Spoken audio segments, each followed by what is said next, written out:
Get ready to start jumping up and down like idiots.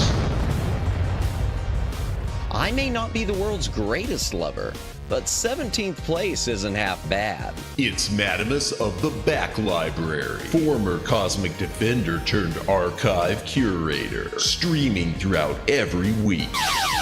Retro and modern game stream. Watch him fail. Yapping stream. He'll call you pretty. Karaoke stream. Prepare your ear holes. Movie and TV watch-along stream. Definitely not infringing copyright. Definitely. Bonus gorilla stream. Watch them for Harambe. If you don't watch live, Chibi Madamus will cry. Is that not enough? If you don't watch live, the dinosaurs will go extinct again. Don't blame me, I did not authorize any of this. Plus, why watch Madamus of the Back Library for free when you can pay for it? I'd like to talk to you about our special financing options. YouTube channel memberships starting at one incredibly low price. Less than all your favorite prescription drugs. And Madamus will moan the name of anyone who becomes a member live. Wait, what? New schedule posted weekly on X and YouTube. Go read it. Back that up. What's this about moaning? All streams scheduled in Eastern Time, God's favorite time zone. When did I ever agree to moan every member's name? Always streaming horizontal, never vertical, just the way you like it. Quit changing the subject. Follow, subscribe, like, watch, do the things, have the fun. Okay, fine, as long as I'm getting paid. Madamus of the Back Library.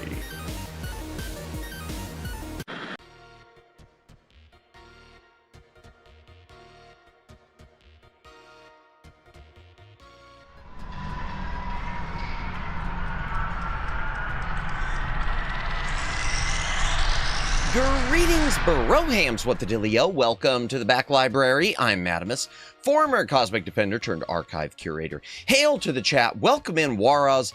Welcome in, Twin Opinion. Welcome in, the Shy Siren. By the way, chat, if you haven't checked out the Shy Sirens channel, be sure to do so. Library Bot isn't showing the link right now, but I'm sure you can find it. Just follow the user handle. Welcome in. Anyone else who's lurking, welcome in. If you are VOD watching, thank you for watching the VOD. Please consider a comment on the VOD. It does help with the algorithm. Like, subscribe, notification bell, follow on Twitter, do the things, have the fun, win the game. Woo! Oh, man. Oh, y'all. My throat is so wrecked, you can probably hear it. Oh, so for those of you who don't know what happened, last night we finished Bat and Kaitos on GameCube, and am I still doing that blinking thing? A little bit. It's not as bad. Sorry, getting distracted. Last night we finished Bat and Kaitos on GameCube. I didn't look right at the strategy guide. I thought it had somewhere between 4 to 8 hours left with the side quests. It turned out to be a 14-hour stream, 2 streams, 14 hours worth of streams. Taking out my yap, let's just say taking out an hour, 13 hours. So, yeah, that went a little longer than I anticipated. I finished about...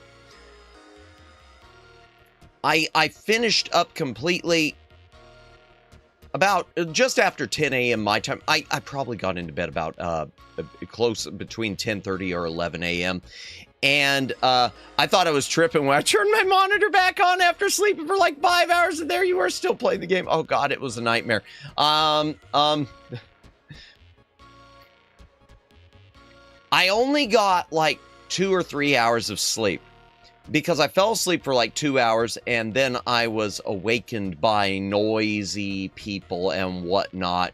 Y'all know how neighborhoods and everything are. A bunch of noise, which you can't do much about during the middle of the day. It's not like it was night. Good evening. Welcome in, Vice. Welcome in. Hope you are still sane after last night. This morning, I don't know. I'm tired. I'm very tired. So yeah, I only got a few hours of sleep. But we ball. I did have some green tea, some lemon, little bit of honey. Well, I had the green tea and lemon. I had the honey separate. My eyes are still doing that. See, I'm squinting right now. It looks like I don't know what it is. All right, hold on. I'm tweaking something here. I'm tweaking something. Give me a minute. Give me a minute. This is getting so old so fast. Okay, if I move the light over here. Blink's okay over there.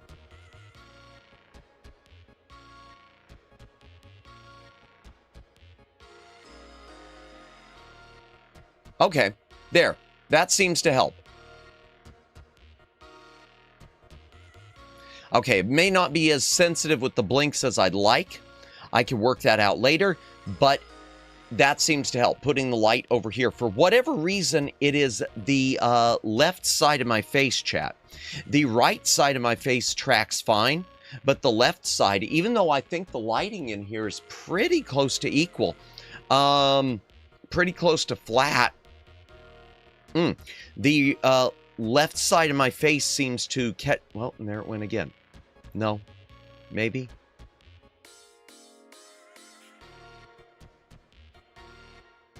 No, that's better. Okay. Sorry. And now it's not blinking at all. Unless I really, really, really blink. Okay, hold on. I'm tweaking something. Do. Let me crank up the blink sensitivity to 30. And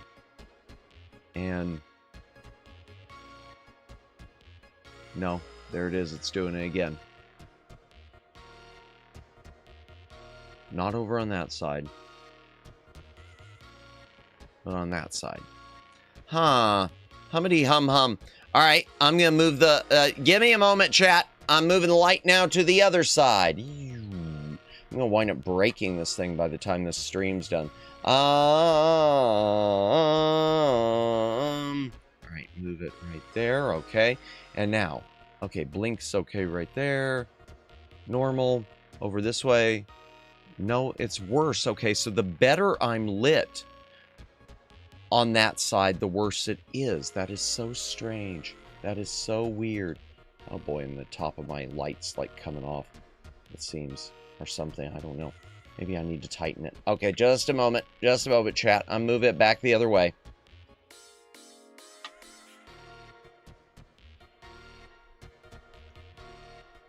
For those of you new to the channel, it doesn't always happen like this, I promise.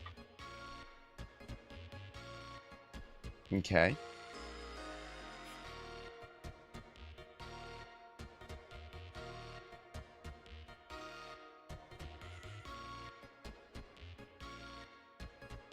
All right. There. That'll just have to do. I think that's better. I think it's better, chat. Chat, I think it's better. But let me know if it ever looks like I'm, you know, falling asleep, like my eyes are just staying shut like this the whole time. Yeah, because that even happened during Bat and Kaitos at one point last night. Someone made the comment about how it looked like I was maybe falling asleep during the cutscenes or something, and it wasn't. It was just I was squinting a little, and it was picking it up weird.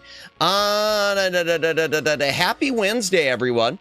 Hump day. We made it. Half the week over with. Man, time flies, doesn't it? Let me take a quick hydration break and get my head together, and we will continue chatting. Just a moment. Hydration break, chat. If you got a drink, take a drink. Hydrate or dihydrate.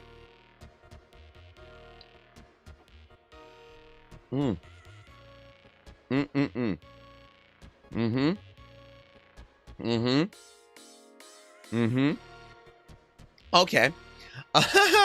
Oh, man, oh, man, oh, man. So, yeah, Bat and Kaitos, we finished after a 14-hour stream. The cutscenes on that game just go on forever. And it's amazing because I used to like cinematic cutscenes, and that game really makes me start to hate them. I like the story of Bat and Kaitos, but those cutscenes just drag on. And there seems to be this need in the game to give every character a line, and not like important lines of dialogue, not meaningful things. Just like you'll have one, yeah, let's go. Right, let's move out. Okay, me too. I mean, just every single one like has to chime in and say, yeah, let's do our best. Oh, that you take out all that stuff, you'd probably trim a good 10% off of the runtime of the game.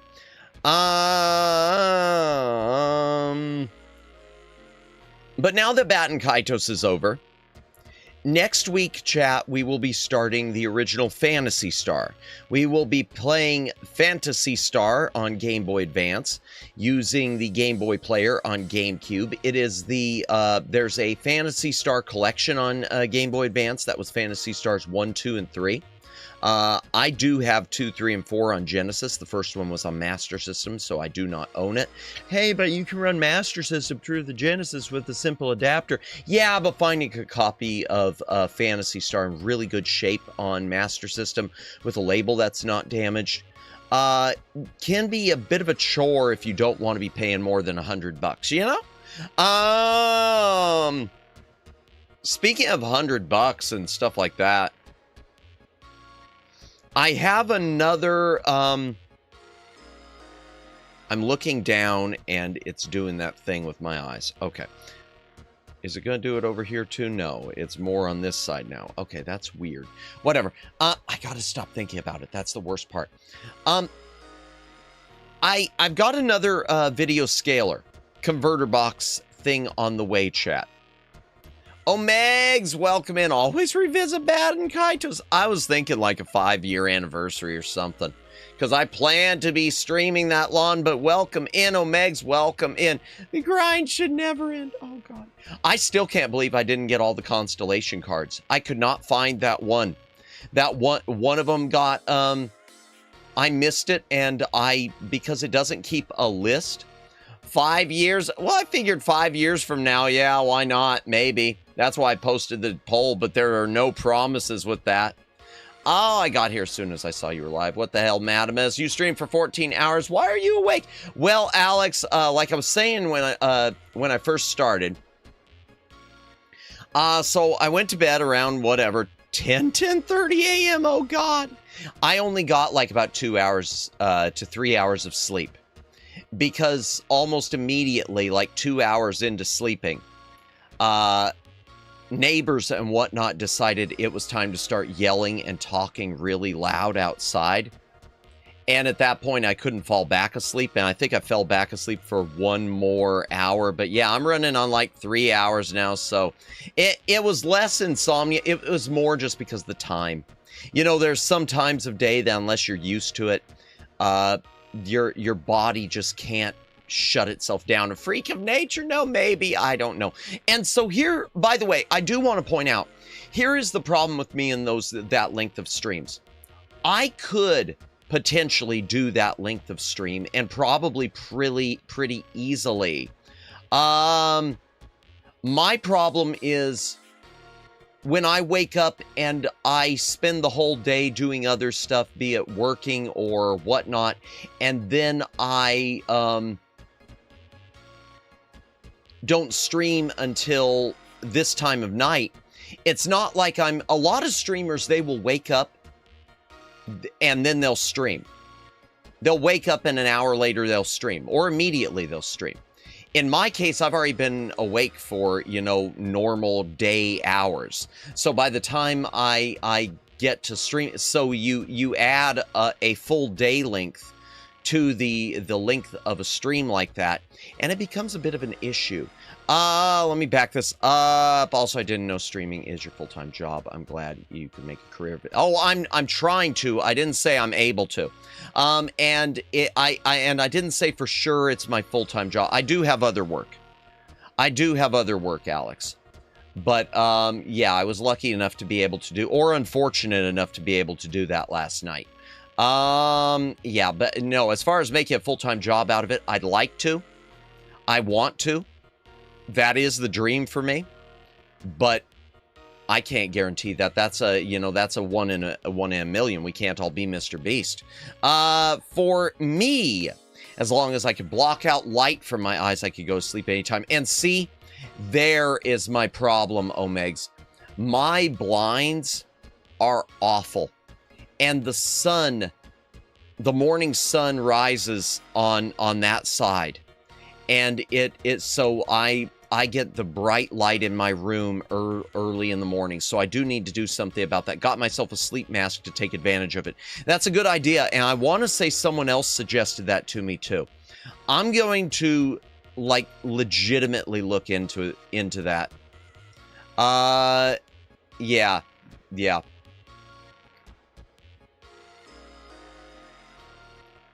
That's it. My work schedule and whatnot is really just kind of odd. So it's kind of hard to explain. I work a lot out of my home, and it for one job. Then I got my other job, which is not out of the home. Then all sorts of. It's hard to explain. I'm not gonna go into it. Sorry. Relatable. I have a window with 2 layers of curtains and blinds. Daylight still streams through it. Yeah, and I know one of my other mods, Kimmy, who we haven't seen in a hot minute. I know she mentioned about having the full blackout, like window coverings. I've thought about that too. Sleep mask for me was a game changer. Really helped me sleep faster. I think I'm going to do that. Because one of my big problems is I can fall asleep okay. But once I wake up, like let's say 4 hours later, 3 hours later, if the sun is coming up, if the sun is there, getting back to sleep is a pain and a half, which then leads to me, doom scrolling, because I'm just laying there and can't fall asleep thinking that'll put me back to sleep, and that doesn't work. So what was I saying? Moving to another thing. So yeah, we'll start Phantasy Star next week. Looking forward to that grind. I will look into a sleep mask, Omegs. That's a good idea. That is a very, very good idea.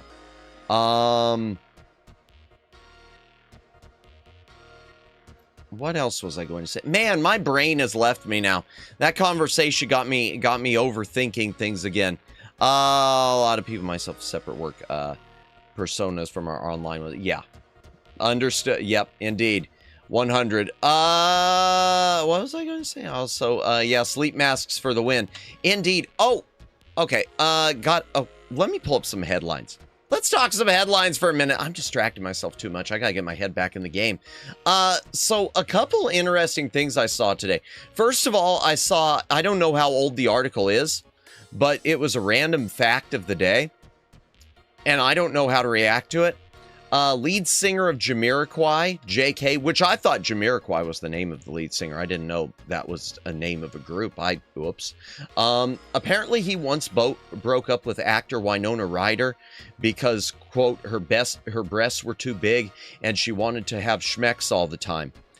I would like to take this moment to make a promise to any ladies who may be watching the stream.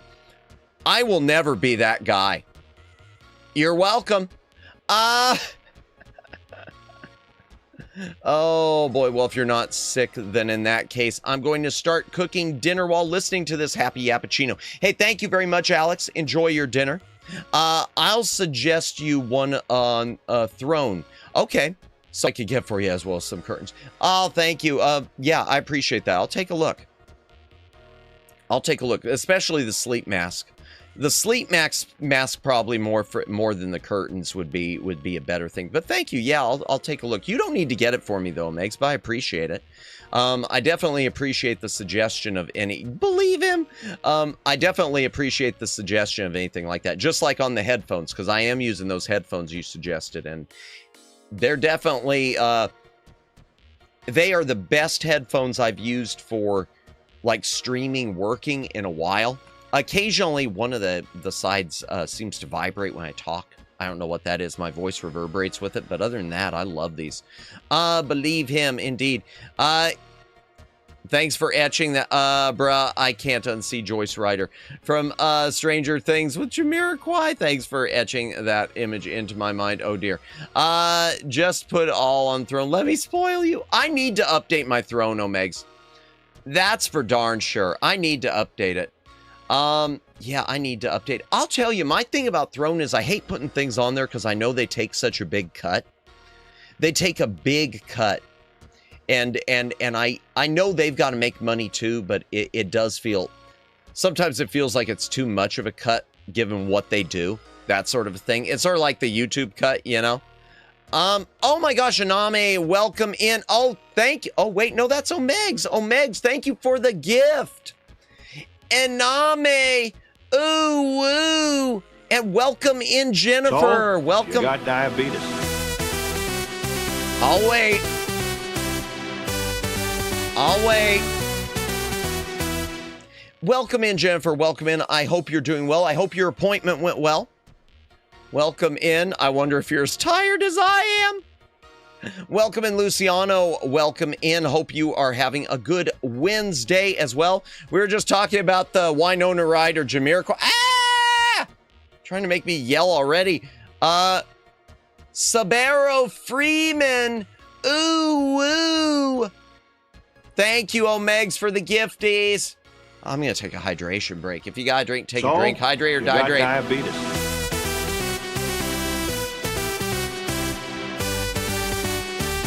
Do.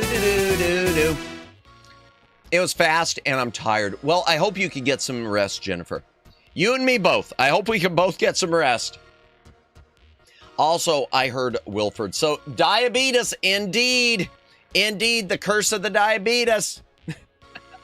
That reminds me, I do need to finish that thing, because I did say yesterday I'm going to go ahead and submit that thing. I just am trying to rework it with suggestions from my mods of from both you, Omegs, and Luciano of working in some real clips into it.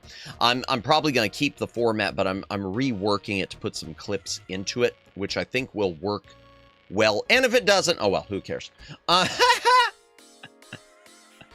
Oh my gosh. Oh yeah. So the Winona Ryder Jamiroquai thing, that was my first thought when I read that article, when I read that story, when I read that little highlight online, my first thought, Money talk. oh, Megs! Oh, Megs, you didn't need to do that. I didn't even know that was still on there. Oh my gosh. Oh my gosh, I didn't even know that was still on there. Oh, wow. Thank you, oh, Megs. Oh, Megs, thank you, but you didn't need to do that. You didn't need to do that. Thank you so much. I appreciate it. Genuinely, bottom of my heart, I appreciate it, Omegs. I appreciate it. Oh my gosh, y'all. Just trying to prove to me that, oh, the Prego, no, not the Prego. Oh dear. Oh, my first thought, honestly, my first thought though about that, thank you, Omegs, for 10 months. You got diabetes. Yo! I can't believe it. Yeah, we're coming up on monetization anniversary. I gotta figure out some stuff to do for that. I'm always hesitant on members only like streams and stuff. I know I'm not the only person who said that. There was someone else who said that. Almost a year. It's crazy. It's crazy. Thank you so much. Throne Block, welcome in. I thought that said 90s yapping. I was like, heck yeah, I love the 90s. What did it even say? Oh, 90%. I'm sorry. What's kind of? I mean, we're talking NES, so it'll be 80s and 90s. Oh my gosh, thank you, Waras, for 2 months. You got diabetes. Oh, I guess I need to moan those, because it is still a membership. All right. Waras, ooh, woo. Oh, Megs! Ooh, woo! There, my work here is done. Jake Chin, welcome in, just stopping by. Well, thank you for stopping by to say hello. I hope you are having a good Wednesday or Thursday, you know, time zones. What was I even going to say? I can't even, the Winona Ryder thing. The Winona Ryder thing. My first thought, I read that tidbit about what the lead singer of Jamiroquai, why he broke up with Winona Ryder. And my first thought was, do y'all remember that that clip with Ice-T from oh gosh, like SVU, Law and Order? I got news for you. That was my first thought. I'm sorry, but the moment I saw that he dropped that he dumped Winona, broke up with Winona Ryder because she wanted to have schmecks too much, my first thought was, well, yeah, that's the meme right there. That is the meme right there. Oh my gosh. That's still like I still think that is one of the greatest moments in television history. I think that has to be, if someone was going to put out a compilation of peak moments in television history, that clip should be right there at the top. It's just so odd. It's so bad. Oh boy. What else was going on? Well, Sony's getting a lot of backlash, rightfully so, because of that DRM thing. The whole thing where your offline version of games, you won't be able to play on games purchased digitally after March 2026 because you're required to log in your console at least once every 30 days or they will strip the license from you. That, you know, someday servers are going to shut down. So I'm happy that people are pushing back on it. I do think between that and Nintendo's stuff, and God only knows what Xbox is doing, I think outside of retro consoles and things like the Neo Geo AES Plus, I think we might be watching just the slow demise of the console industry. Unless consoles become more like what Luciano has talked about and Lawnmower Girl has talked about, where consoles are just run through the cloud. Everything is just, they're just set-top boxes. We will own nothing and be happy. Yeah, pretty much. No one will own anything except me and my back library. I saw that. I'm like, how can I trade my PS5 for an Xbox? Oh, and Nintendo, the latest thing that they just did. Let me find this thing. This one made me really sad. Let me find it. So apparently YouTube channel. There's a YouTube channel which I didn't know anything about because I don't follow Pokemon. But there is a YouTube channel, or was, called National Geographic. It was an animator had created a fan series that presented Pokemon in the style of like National Geographic documentaries, using original hand-drawn images paired with official game sound effects. Nintendo issued multiple copyright strikes to the point that even though the creator offered to remove all the videos, it didn't matter. YouTube completely removed his channel. Nintendo removed the channel of someone celebrating Pokemon, not even using any of their imagery, just using some of their sound effects. This is someone that they could have potentially hired. This is someone who they could have maybe cut some sort of if this was popular, this is someone that they could have, like the article I saw was saying, they could have, you know, offered him some sort of a sponsorship or something, because this was a unique thing for Pokemon. And instead, Nintendo just did what they did, what they always do. And they just seek to block and remove anyone who's having fun with their things. Anyone who's enjoying a Nintendo product, Nintendo doesn't seem to want you to enjoy it. At least not to enjoy it in your own way. You just got to follow the very narrow tunnel of how you are supposed to enjoy their IPs. And it's just hugs physical games indeed, Twin Opinion. I get fed up. Yeah, I'm fed up with so many of the big video game companies right now. And I'm fed up with YouTube too. I'm sorry. I know this might hurt me with the algorithm, but YouTube this shouldn't all be AI run. YouTube should be able to look at something like this, and they should be able to, it should be a case where if they see that all these strikes happen at once, that they give you the option to remove the videos or work it out first. You should have a chance to fix it before they just arbitrarily cut you off completely with no clear pathway to get things restored. I am seeing so many things lately of so many creators, just smaller ones, who are, and it's a there but for the grace of God go I. So many smaller creators that the AI is just flagging them as being like repetitive content or some repetitive content, and is removing their monetization.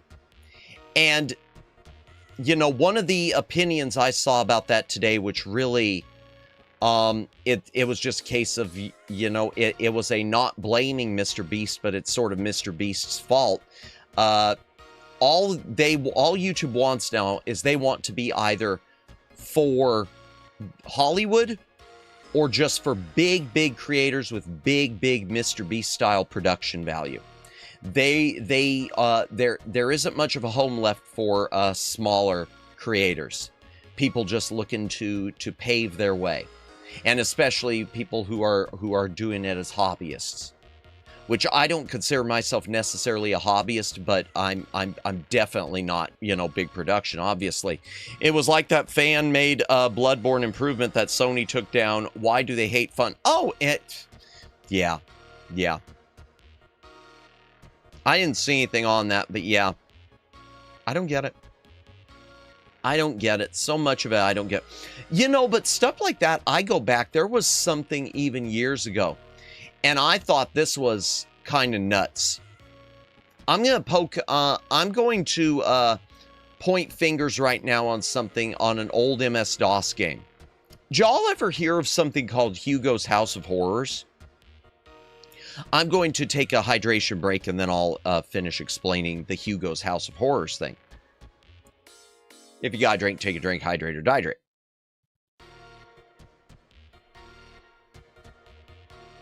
So Hugo's House of Horrors was kind of a really popular thing in, I guess, the mid-'80s in the shareware market.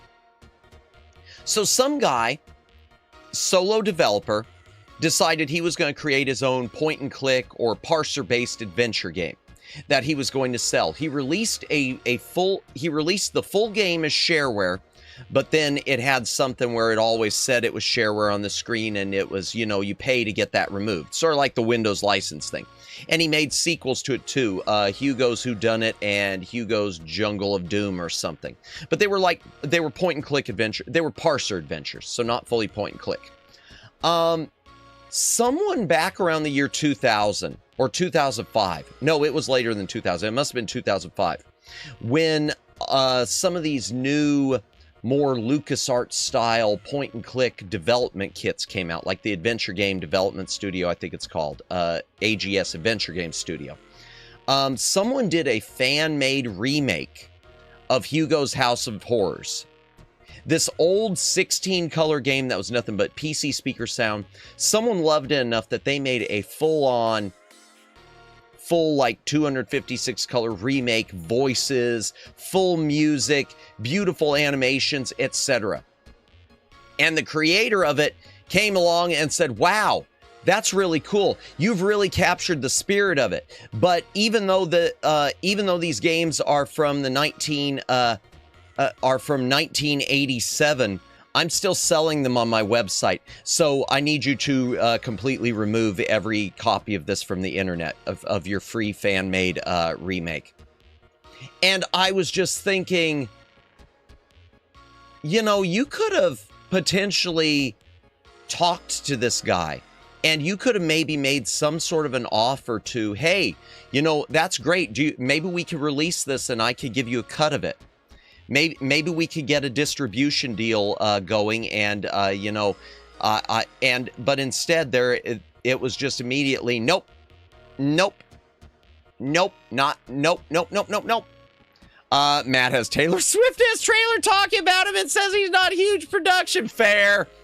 Okay, you win, Luciano. You win. But yeah, Hugo's House of Horror, this old sort of only known through shareware. I don't know how many people ever actually bought the thing game. The original creator could have, you know, worked with this fan who I did this beautiful fan-made remake, and instead it was just, you know, it was almost like maybe I wonder if it wasn't jealousy. I could be completely wrong, but I do wonder if it wasn't a case of, you know, this person took his game and did such a better job than he did all those years ago. I mean, there is a passage of time here, but I wonder if it was a case of, because of that, he didn't want it to exist. I don't know. Maybe I'm just nuts, you know? I don't know. Let me see if there's any other headlines I missed real quick. I know there were some other things today, but for the life of me, I can't remember them. Oh, and thank you, Omegs. I'm replying to that right now. I'm replying to that. I see that on my YouTube. On my Twitter. On my YouTube. Thank you so much. Thank you so much, Omegs. I really appreciate it. What other headlines were there? Oh, I found a movie which might be great for our next watch along if I can find a trailer for it. And if I don't get bonked for the trailer.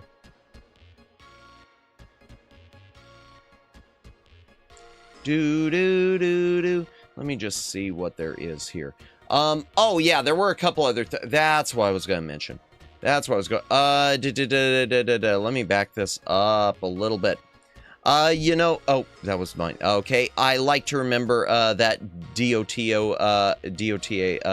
Dota was a fan-made game made inside Warcraft 3 engine. It became more popular than Warcraft 3 itself. I think you mentioned that before. Yeah, that's incredible. It would have been a great marketing opportunity to bring that game back into the public eye instead of just, no, just take it down. Yeah, and I loved the fact that he like talked about what an amazing job it was, and you really captured the spirit and wow, this is stuff that I wish I would have been able to do. Now remove it. Blizzard could have brought the makers to make a dedicated game, but no, yep. That's happened. I know it's a tale as old as video game time. Well, I mean, you look back, even at what we're looking at tonight. I don't know how many people know this.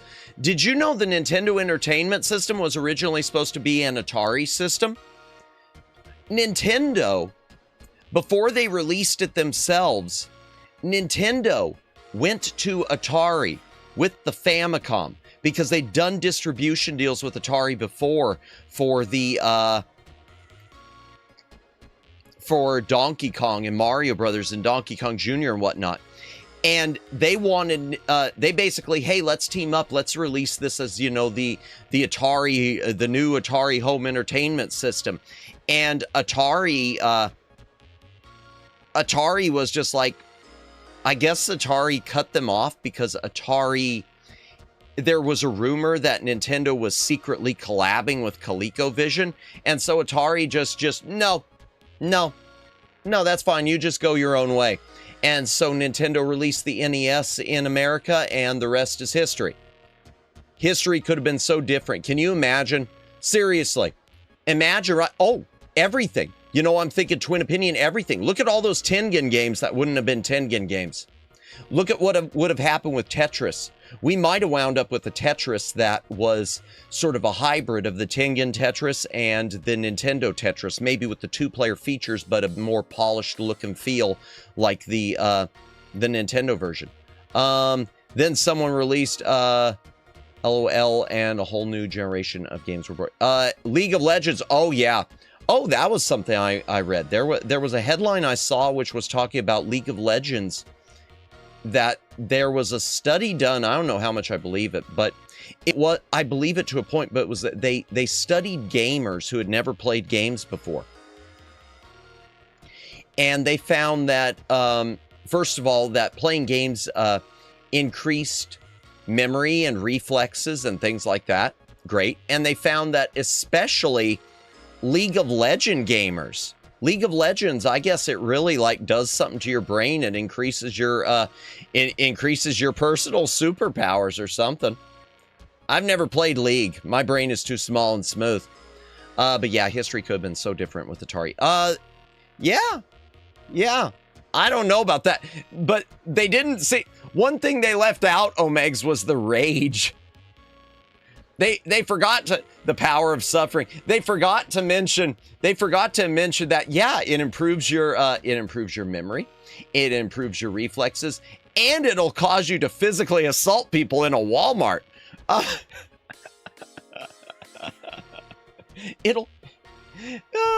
jeez. Hydration break again. My mouth is so dry. Gotta drink, take a drink. I'm gonna be doing this a lot tonight.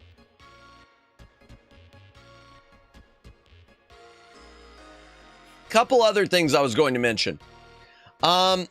Something having to do with AI. Two things with AI that I absolutely hate. And I'm going to read these. These I saw in Pirate Nation today.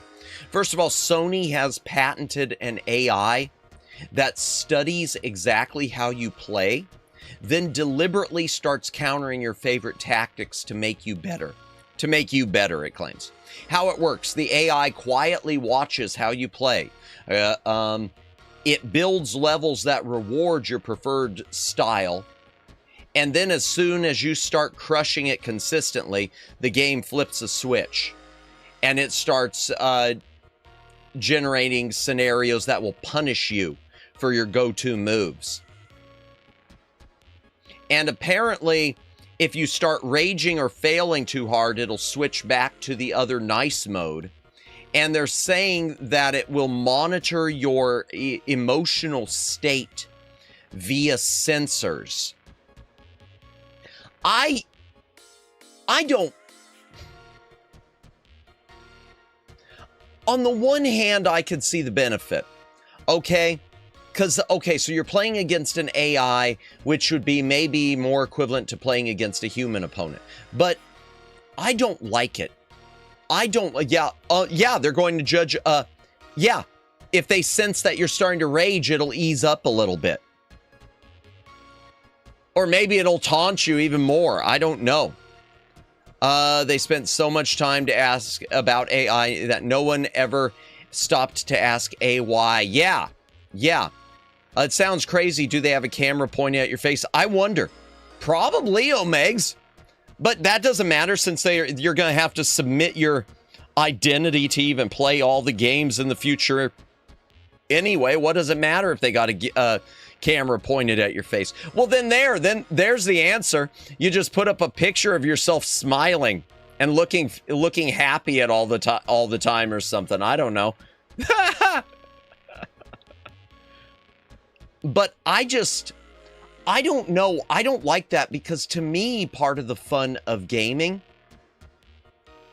was figuring out the patterns and figuring out the ways to get around it, figuring out the solutions like it was a puzzle. Okay, how do I beat this guy? What's the solution to this puzzle? The idea that the puzzle's always going to change on you, and it's going to keep changing and keep changing and keep changing to quote unquote make you better.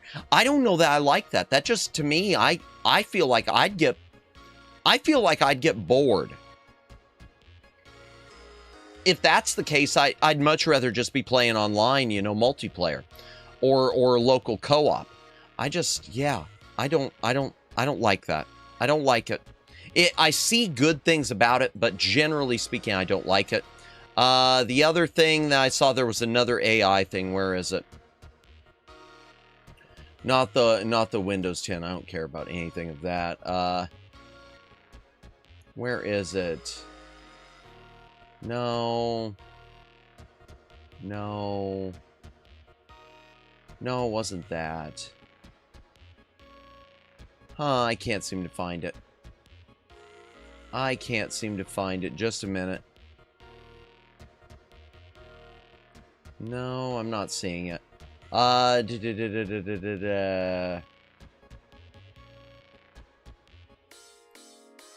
I'm not seeing it. Oh, what's this?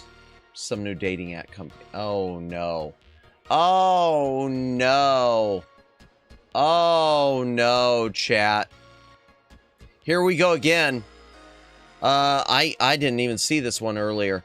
Apparently, Japan's largest dating app company, Tapple, has launched Koisuru AI, a virtual girlfriend simulator featuring a customizable 22-year-old AI companion. The AI learns users' preferences and daily routines to create a perfect, pressure-free relationship experience. The company claims this is a form of training to help Japanese youth rebuild interest in traditional dating. I understand the need to rebuild traditional dating because of the declining birth rates and everything else. Skynut is real. Ruka, welcome in, welcome in. Chat, if you have not subscribed to Ruka Eriko's channel, there it is. Hope you are doing well. Oh no, yeah, I'm looking at this, and here is my problem with it. Hello, all the best. Have a great day. Thank you. You as well. Here is my problem with it. Okay, I understand they want to increase interest in traditional relationships, work with the birth rates and whatnot. My problem is this is creating an unreal expectation of what a relationship is like. Relationships should be good. They should be pleasant. They should be happy. But relationships are something that a little bit of work has to be put in.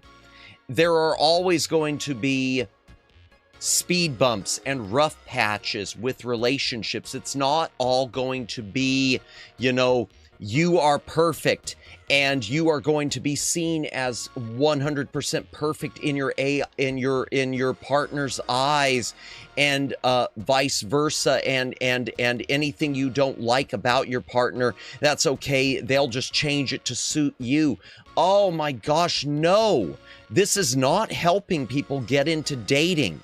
This isn't help. You want to help people get into dating, just find ways to make it easier for people, more situations for people to date. You want to help people into dating, help people find ways to help people get over their own lack of self-confidence, so that they'll be comfortable taking those first steps. That is probably honestly, that is probably the biggest handicap in dating.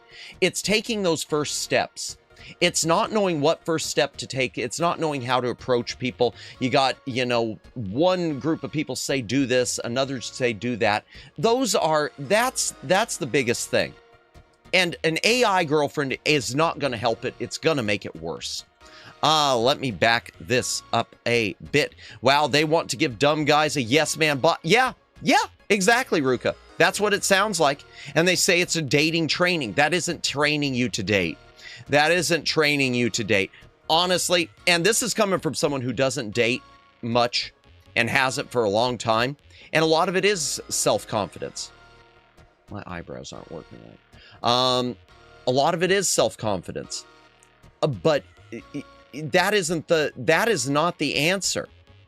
You're telling me I can't upgrade my laptop because prices have gone up 9,000% because they're making AI girlfriends? Yeah, probably.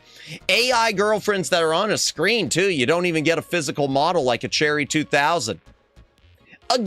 Once again, oh my gosh, you know, this is why, Omegs, this is why I push Cherry 2000 so much. To me, Cherry 2000 is such a relevant movie. Especially with how limited the girlfriend was. The Cherry 2000, the robot wife in that movie. He thought he was in love with it, but then at the end, you could see it's just repeating the same things. It just calls things pretty that are given to it. It just, it just, how was your day? I love you. There's nothing real there. The end is near, and we go extinct because of an AI waifu. Well, I'll take the AI waifu over Schwarzenegger. Oh, well, we did have that. Wasn't that Terminator 3? Yeah, Terminator 3 had the term Mahadi or whatever.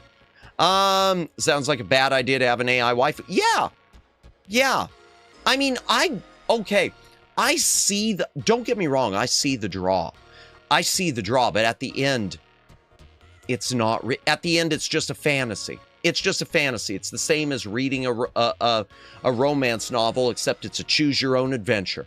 Cherry 2000 is going to be everyone's dream gal. Yeah, and then no one's going to be able to get the chips anymore because, you know, Detroit doesn't build them like they used to or something.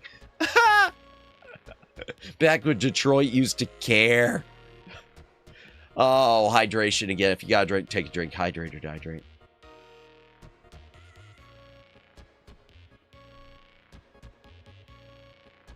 Yeah, it's such a sad thing. Oh! Speaking of AI, I'm going to try it. I tried to get ready before stream, but I couldn't. I was tweaking Library Bot a little bit. I'm trying to set up Library Bot with this, with the old, so I use Streamlabs chatbot, not the cloud bot, but the old downloadable chatbot. It has an audio feature for some of its commands. I'm trying to set up that same robotic voice that I used for the Lose It Multimedia, part of that, the first draft trailer video. I'm trying to set it up to do my shout outs. So you'll have Stephen Hawking. So instead of, me saying, hey, go follow someone's channel. I mean, I could still say it too, but just over my audio, suddenly you'll have Stephen Hawking saying, go follow Ruka. I don't know. It makes me happy. I hope it works. I really hope it works. I am pleased by the simplest things in life. I don't want a TTS that's the thing. I don't want a TTS that sounds good. I want a TTS that sounds very, very bad. I want a TTS that sounds like TTS from the 1970s, 1980s. I want a TTS that sounds like, the voice module in an old Atari computer. Oh yeah, I saw another VTuber have set that up on our channel. Have they? Okay, good. All right. I figured I wasn't the only one, but I haven't really seen anyone doing it. In fact, I don't see many people really using their cloud bots just to pull up channels. In fact, I never even thought to do it. It was Hiraki who had told me that you could do that, and then I started, fiddling around with it and saw, oh, you just put in these events. Okay, that's how it works. Anything else to mention before we get into the tier list? The other part of the yap. The extra, the real yap. The yap we're actually here for. Oh, man, oh, man, oh, man. Let's see. Anything else? Nah, I can't think of anything else. I'm sure there's something else, but I can't think of it. I'm sure there's something else, but I can't think of it. Yeah, no, I saw some, I mean, there was yet another video that's, I don't mean to circle back, but it just hit me about Sony saying that about connecting to play games. Wasn't one of the reasons Black Ops 7 failed because they only had online story mode? I have no idea. I hadn't heard anything about that. I don't know if they're going to do something like that, but, online only story mode. It could be. Yeah, I don't know. Yeah, going back to the connecting to play game, that could be. That could be, because that's something that should have been, that's something, I didn't know that, Waraz. If so, that is something that should have been, the offline mode. That's insane. That is so insane. Yeah. Yeah. So, oh yeah, I don't know if I mentioned, I did start to mention, I do have that other scaler on the way from Amazon. We're going to try it. It's from the same, it actually connects with the other thing I'd picked up on Amazon that isn't working for me, but that they gave me for free because it showed up so late. The thing that's supposed to convert composite to component. It's supposed to combine with that, so maybe then that'll make it work. We'll see if it works better for GameCube. If it doesn't, then, back to the drawing board. Honestly, if it doesn't, if I can't find a way to get my GameCube looking better on the cheap, at some point, I'm so averse to doing donathons. I might, just because I want it to look better for streaming, because I was looking back at last night's Bat and Kaito streams. I don't think they look good. I might have to do some sort of a slow-rolling dono goal for like a retro tink or something. I don't know about Black Ops, but Outriders is a game that needs a constant connection to internet, and it's stupid since its primary is single-player game. That's insane. Oh, yeah, stuff like that is so stupid. It reminds, that reminded me. Do y'all remember, I don't remember the name of the storefront. It's a good game too. Outriders, I'll look it up later just because I want to see what it is. I don't know if it'd be something for me, but I want to see what it is. It really ruins it. Oh, I can imagine. That was, when you said that, Omegs, that reminded me, between that and what was said by Waras, that reminded me, Do you remember when Ubisoft had their storefront, their online version of Steam? I had like one game from them. Just one. It was one that I'd gotten for free. And it was something that they offered on Steam also. But it was something I'd gotten for free. And I remember I had not like logged into my account on them for like a year or two. Because why would I keep logging in for one game? And I got like a notice in my email if I didn't log in within 30 days, my account was going to be closed. And I just let them go ahead and close it. Now they're all closed. The Ubisoft storefront thing doesn't exist anymore. But I remember at that time just sort of even then thinking, well, wait a second, I paid for this product. So the idea that I can lose my product because I'm not logging in enough for your liking, you're keeping one, how much data on a server is it taking to keep a listing of someone's name, handle, password, and just a list of the products that you already have that they own? How much data is that really consuming? There's another something like that too. There was something else along those lines. I hate that though. I hate it. Throw that away. Takes like 69 gigabytes. I guess so. I guess it does. I would have thought it took a byte. We could run a whole NES game on. You download an NES ROM, and some of these ROMs for NES are like, I don't know, 20-something bytes, 40-something bytes. Really? I could get my whole DuckTales for like 40 bytes, not even kilobytes. But my name just takes up too much space, man. We can't have that. Ha! Oh, the world is nuts. I'm going to hydrate again, chat. And let's go ahead. Let me get this set up for the right room. Where's the browsing room? I got to get this moved around just a little bit on here. Okay,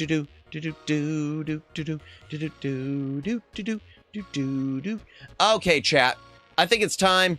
Let's go ahead and get back into the tier list. Door transition.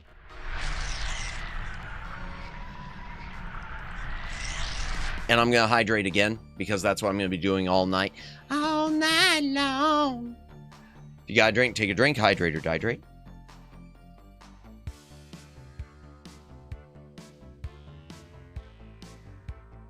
We need the wizard game devs of the Game Boy era to come back and make games that are 8 megabytes. Yeah, no kidding. Man, yeah, Game Boy games are so small. You look at, I mean, now Atari games, okay, you understand why they're small. They're small games, but I mean, really, when you do look at something like, say, a Galaga on Atari 7800, and it's just so little data, and yet that is such an infinitely playable game. Yeah. That's something, I said that before, that's something I really wish. Even though I don't want, I hate the thought of purchasing again, I really would love to see Atari come back and redo their 7800 plus as something that isn't an emulation machine, because it really came, it really became apparent that it runs with emulation, because there's some new game out from Atari Age, which I've never ordered from them, but it's something where I guess they're working with Atari right now to get the firmware updated, because it'll run on original 7800 hardware, but it won't run on the 7800 plus. It wasn't something I was going to pick up anyway, but it's just the fact that that's an issue, and it's because it's an emulation thing. Okay, chat, let me switch the mouse over. Am I doing the blinking thing? No. Yeah, that's the problem. My eyebrows now don't work. I move the light around, my eyebrows don't work. And my blinking's not working well enough. I look at Yoshi's Island, Super Mario World, and Golden Sun, and I ask myself, how can it require so little storage for 10 out of 10 game? Oh, 100 omegs. And you look at stuff on the PC era.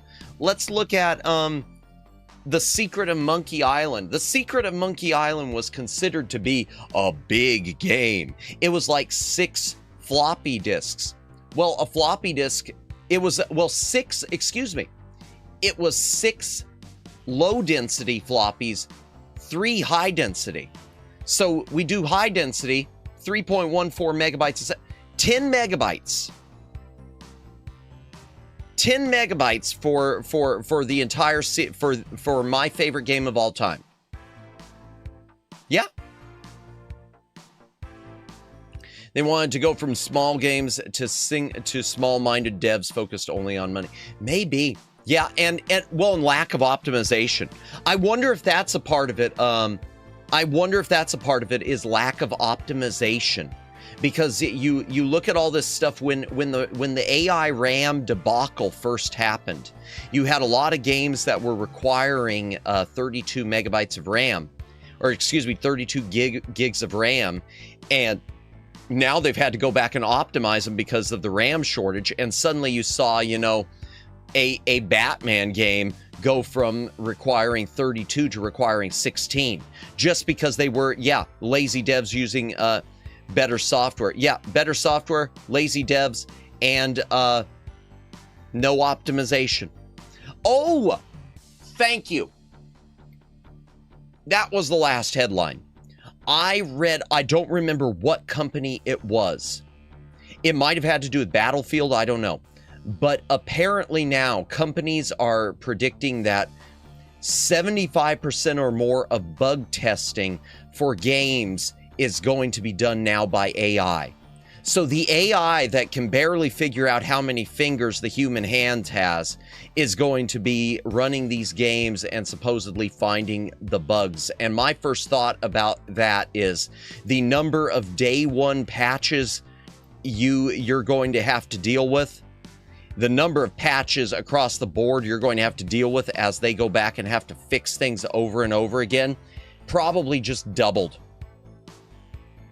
I think even Nintendo Switch 2 started optimizing their games, and now they take up half the space too. Good. That should have been obvious.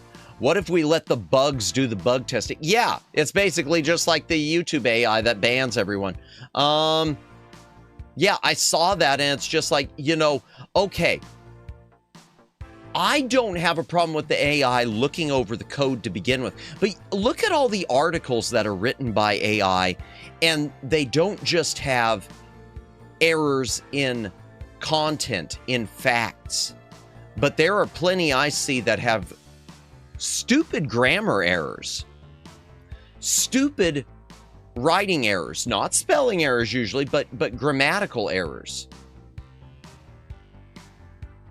And now I'm supposed to believe that that is going to be better at testing a game than a pro gamer, than a bunch of gamers being given. Why is it so hard to let a bunch of people have access to a beta test version and, you know, have at it? I don't get it. I don't get it anymore. I don't get it. Sorry about that. Okay. So chat, let's get a subject at hand. I asked AI to do a presentation video on a thing I'm working on. Really? And how's it turning out, Luciano? I'm not fully, and let me be clear, I'm not 100% against AI. I just think the idea of handing everything over to, I think the idea of handing everything over to AI makes no sense. I could not believe how cringe the narrator was. More cringe than me. They probably don't trust beta tester because they always yap away and spoil things. That could be a part of it. That could be a part of it. I want a robotic voice reading script. Oh dear. Nissa, welcome in. Welcome in. Welcome in. Honk, honk. Hope you are having a good Wednesday. By the way, there's Nissa's channel. Be sure to give her a follow and a subscribe. How are you doing tonight? And the AI was like, and you won't believe why that is. Oh, wow. Dear. Oh, dear. Yeah, I mean, don't get me wrong. I'm using an AI voice for that. I use that AI generated Stephen Hawking voice thing. But wow. Oh, man, Luciano, yikes. I mean, it's great if that's what you're going for. But, yeah. Oh, yeah, the idea, though, I just don't like... I don't know. I just don't want to hand it all over to the AIs, you know? Okay, my eyes were doing the thing again. Okay, they're not there.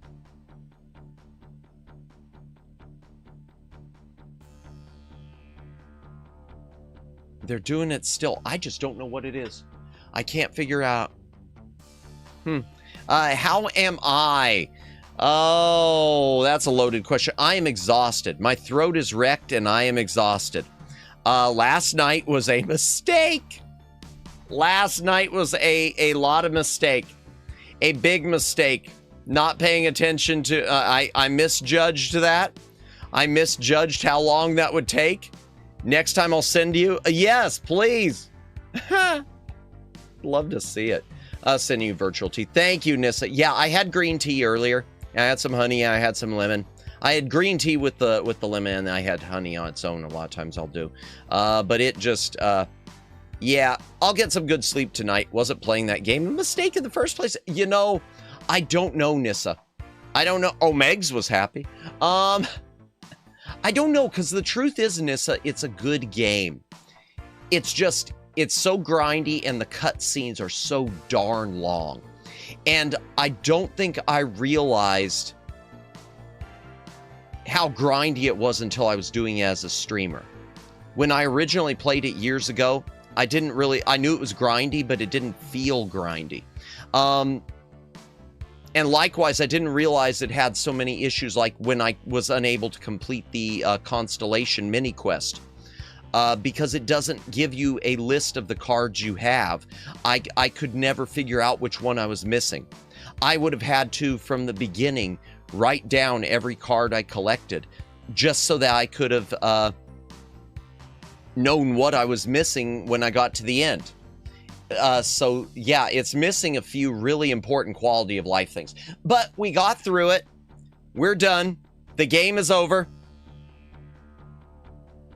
So now we get to start another grindy game next week with Phantasy Star, which I'm hoping will be less grindy, more classic grindy, less, you know, hour-long cutscenes grindy.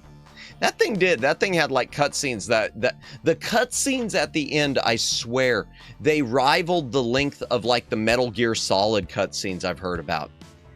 And I've seen bits and pieces of. The ending of that thing just never ends. But the worst part of it is it doesn't just play. You still have to press the button and advance all the dialogue. So you can't just get to the end and let it play out. I kept having to, you know, keep pressing A every time the sentence finishes. Oh, boy. But thank you for stopping by. We are starting the tier list now. We've been talking about virtual girlfriends and AI running everything, and I don't know. And the lead singer of Jamiroquai breaking up with Winona Ryder because she wanted too much schmecks, which just boggles my mind. What was I doing? Okay, so chat, here's the tier list as it stands. We are on S. We've made it all the way through the letter R. We have gone from the letter A through the letter R. Okay? Here's what we got so far in the S tier. S tier, not a lot. We've got Castlevania 3, Dracula's Curse. Great game. Dr. Mario, Dragon Warrior 3. Only a matter of time before they put your favorite game character in AI chatbot and you're doomed together forever. Oh my gosh, yeah. I'm sure that probably is. Most of them are all probably out there for most people, I would assume. And, I mean, again, that's just going to create all sorts of weird parasocial crap. I don't know. Too many people can't divorce reality from fantasy, you know? Myself included in some cases. Dragon Warrior 3, Dragon Warrior 4, both killer games. DuckTales, woo! Kirby's Adventure, Mega Man 2, and Ninja Gaiden 2, The Dark Sword of Chaos. I'm not going to read over everything else. I'll probably read over everything when we finally finish this. But going down to the F tier, the bottom, there's a lot more F than there are S. Not a good sign. Adventures of Rocky and Bullwinkle. Barbie, which I do plan to stream. Bible Adventures. Bill and Ted's excellent video game adventure, which is one of those games I want to love, but it's broken. Conan. Awful. Defenders of Dynatron City. Dragon's Lair, which makes me sad because I love Dragon's Lair. The arcade game. And the property in general, and that's just the NES game is bad. Exodus: Journey to the Promised Land. Indiana Jones and the Last Crusade, the Ubisoft version. A Bill and Ted game, what? Yes, and it was reissued on, I think, Switch through Limited Run. And they never even fixed it. It's the same broken game. You can get a port of it now on like Switch or something from Limited Run, and they didn't do anything to fix it. I think they reissued it on NES too, and no one bought it because it wasn't fixed. Joshua in Battle of Jericho. Karate Champ, which is okay in arcades, but the NES version is just no. Kid Cool and the Quest for the Seven Herbs. Huh. King of Kings, the early years. That was pain. Loops, which is like poor man's pipe dream. And it's just frustrating and annoying. Mad Max, game I want to love because I love Mad Max, just like Conan. Major League Baseball, it's baseball by LJ, and what'd you expect? Master Chew and the Drunkard Who, one of the better Color Dream games, and yet it's still in the F tier. Mystery Quest. The NES Play Action Football probably deserves better, but not for me. Overlord probably deserves better, but not for me. Platoon maybe deserves better, but not for me. Power Punch 2. Rambo. RoboCop 2. Ooh. And now we're going to start the S's. Let me take yet another hydration break. This is going to be going on all night. My apologies. Gotta drink, take a drink, hydrate, or dihydrate.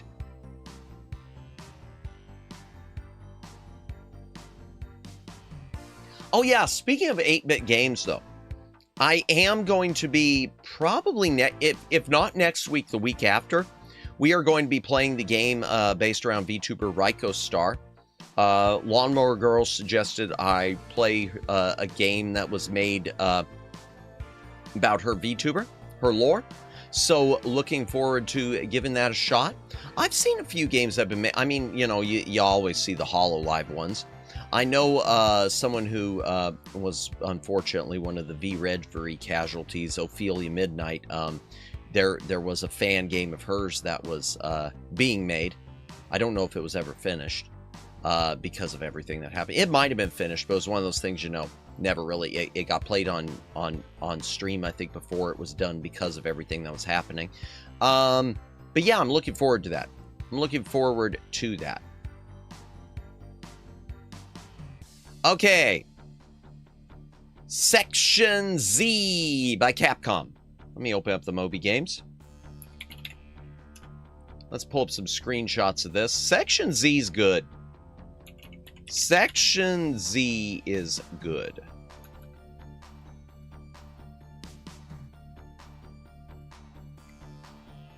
I think it's good. 60%. Nah, that's probably accurate. I thought this was an arcade game ported to NES. I guess it's just a straight NES game. Nice cutscene for an early NES game. Early NES games didn't usually have, you know, cutscenes. Not ones this age. But it's basically a shooter. It's just a shooter. You can turn your character around. I want to see there's a little bit of control of directions. But it's a good looking... It's a pretty good looking, pretty fun NES shooter, I think. What did the Ultimate NES Guide say? I know where I'm putting it, but... Oh! Okay. I didn't know this was part of a series. I did not know Forgotten Worlds was the sequel to this. And I didn't know Hyperdyne was related to it. Is Hyperdyne even on NES? What else is it on? No, it isn't. Okay, it's on TurboGrafx. Ooh. Ooh. Do not tempt me. Do not tempt me with the TG. Madamus, how goes it? Welcome in, Fumi. Welcome in. Good to see you. By the way, chat, there is Fumi Kokia's link. Be sure to give her a follow. Incredible artist, incredible streamer, worth your time always. Doing well, just tired. And yourself? How are you doing? Are you streaming tonight? Oh man, my voice just cracked. Are you streaming tonight? Would you like fries with that? Epimus, yeah, I got like 3 hours or less because people making noise. You know how that goes. No biggie though. I'll do better tonight, I hope. So Ultimate NES Guide. They gave it 60 also. Few power-ups are available. Doing well, yeah, I'm gonna stream, but in like 1.5 hours. Well, if I don't see you then, I probably will, because I don't intend to stream all night tonight. I don't intend to. I'm sorry. Yeah, hopefully I'll see you there then. All right, chat, you know where to go. 1.5 hours. Fumi's gonna be streaming. There's the link. Do the thing. Subscribe. Put in your tab. Wait. Click notifications. Something. I don't know. How long did stream yesterday end up? 14 hours. And the problem is, like I said earlier, I could probably do a 14-hour stream if I was just or 20-hour stream or whatever if I was just waking up and streaming. The problem is I'd already been awake all day, and then I stream at the end of my day. So tacking an additional 14 hours onto a regular day was yeah. Casual 14 hours, no big deal. 14 Pro was not came out 24. Yeah, that was unfortunate. Yeah, moral of the story. For future reference, 10 hours killed me. How did you do 14? I don't know. Fumi, I legit don't know. If you watch the end of it, and people who were here for the end, like I know Twin Opinion ducked back in because he was shocked that I was still awake, that I was still on. The end of it is almost me just crying and begging the cutscenes to end. I was just there saying, please end. Just stop. Oh, just stop. Okay, we know. Hurry up. I didn't even watch the full credits. I got about halfway through the credits and just said enough. I fell asleep midway. Luciano, I think my soul fell asleep midway. No, I could do stuff like that if I was just going directly from, you know, waking up to stream. But I don't usually do that. I mean, I wake up somewhat normal-ish time, spend my day doing stuff, and then stream later on. So, yeah. Anyone who's able to do that and stream that long, you have my greatest respect, because I don't know how you do it. I don't know how people can do that on top of. So yeah, that's taken it out of my throat, unfortunately. Ultimate Nintendo Guide on Section Z. Gain these to stand a chance. Solid music. Yeah, it's got good. It does have great music. They gave it 3 out of 5. And C, I was thinking C. So Section Z, we're going to put in C. Let me get it up to the C. It's a decent Capcom game. Ooh, Shadow of the Ninja. Shadow of the Ninja, chat, from Natsumi, because Natsumi means fun.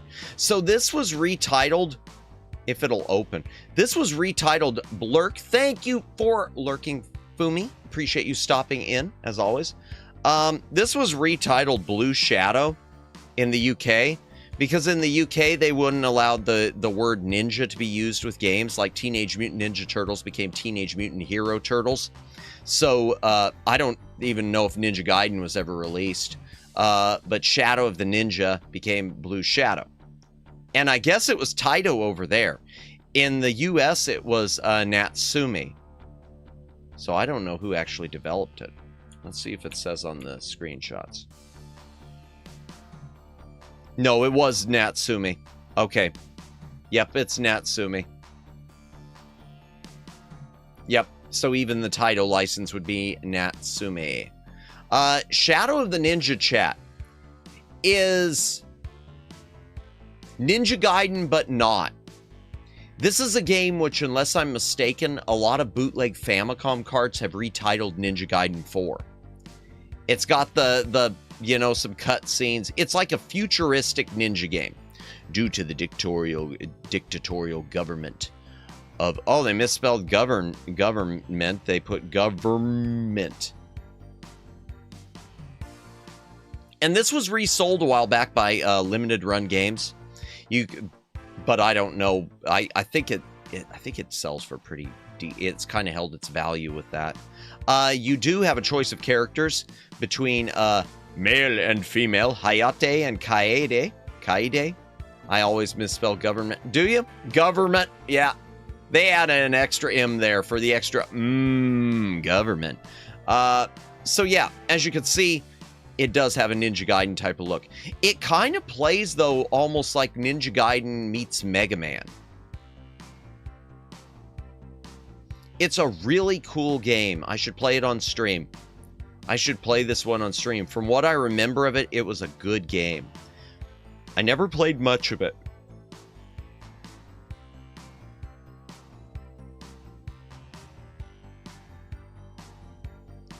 That's real quickly. I want to see the overview. Yeah, 7.4. Critics give it a pretty good rating. What's Ultimate Nintendo Guide have to say? Ultimate Nintendo Guide, a game is totally designed around the gameplay idea of making a big leap, hanging from a platform, flipping off, taking out an enemy in just a few seconds, and it feels great. Music's wonderful. Main character sprites are simplistic. Yeah, I agree with that. The enemies, mostly mechs and robots, are actually well detailed and very cool.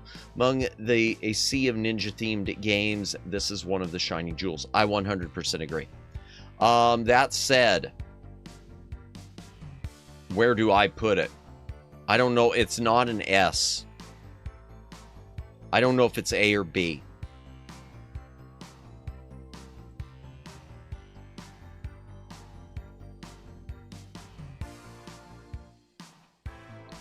I'm leaning towards B. Yeah, I'm leaning towards B. It's a good game, but I'm leaning towards B. Yeah, we'll put it in B.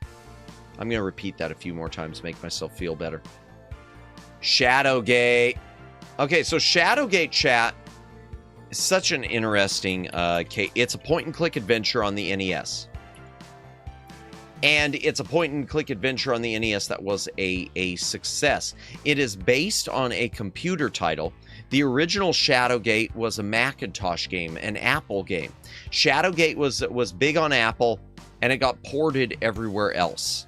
And eventually got ported to the NES and to the Game Boy Color. That's right. There was a game, I think it was called like Shadowgate. Yeah, Shadowgate Classic on the Game Boy Color. This is a point-and-click adventure that is turn-based, and it is one designed to hurt you. This is a very much a save early, save often game. Shadowgate is a game that you will die a lot. Now, the NES one is kind of an interesting look compared to the Apple versions, I think. Because the Apple ones were almost run in a window. Apparently, the Japanese script for this game is unintentionally funny and infamous. Is it? Oh, wow. I didn't know that. Interesting.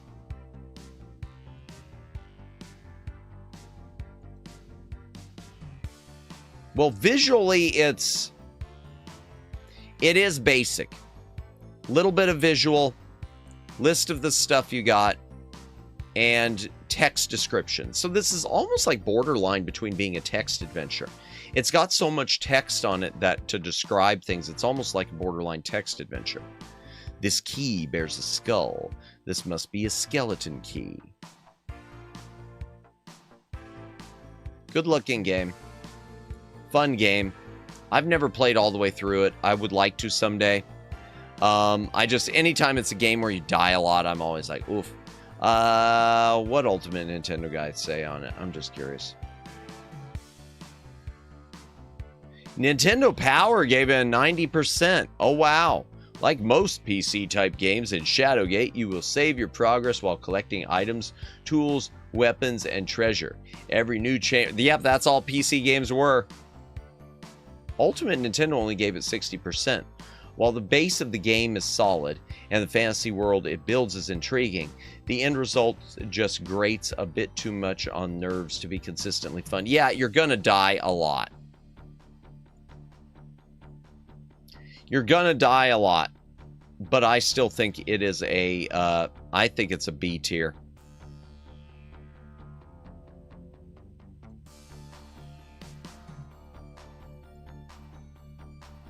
And I'm hydrating again. Gotta drink, take a drink. You know the drill.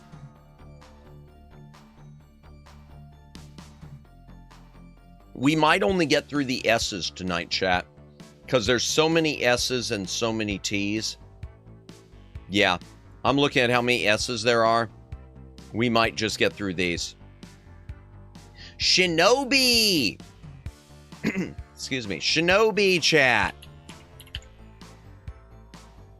So Shinobi chat was a Sega game. Sega! But like a few Sega games, it got licensed by Tengen. So got a black cartridge treatment. Let's go Shinobi. Now, the NES version of Shinobi is not perfect.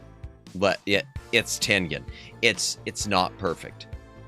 It's not awful, but it's not perfect. First of all, the character, you know, title screen never looks great. But it doesn't look great on many consoles. I think the Sega Master System looks yeah, it looks better. That Master System has more detail, but Master System looks cross-eyed.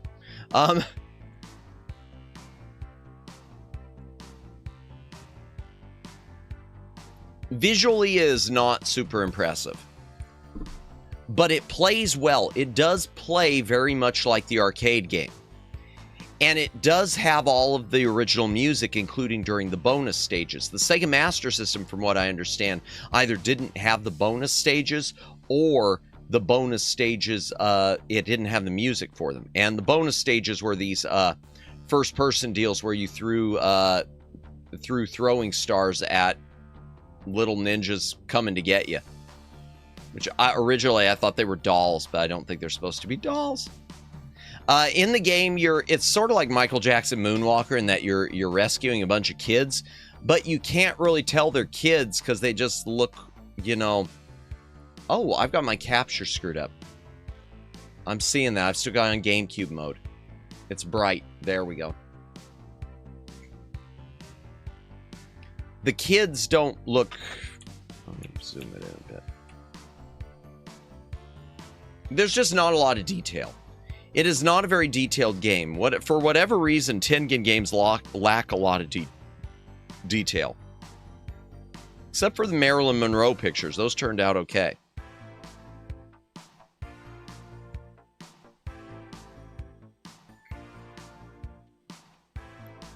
It always feels weird in Shinobi 2 that he's not wearing that he's not wearing the head covering.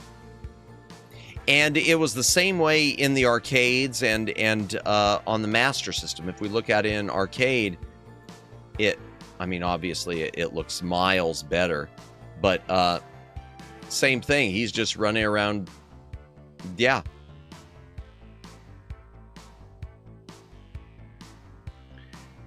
There's a boss. Fire-breathing Ken O, first boss. You must hit his head in order to defeat him. Black Turtle! Yeah, so visually the colors on this one aren't great. Thank you, Tengen. But it plays solid. It does play solid. What was said here? Let's see. Ultimate NES Guide, yeah. Besides the impressive bonus stages, it's average as best. Dull graphics and sounds. The music's good, though, I still say. Which fails to live up to the arcade ports. However, there's some ninja fun to be had here. Even if the entire experience isn't thrilling. Yeah, it's not the best version, but it's still a great game. So where do I put Shinobi? Me, Madamus. Well, I put Shinobi in the C category. For this port. The arcade port, I'd probably put... The arcade version, I'd probably put as A. Not S tier, but A. But, Yeah, it's not the best port.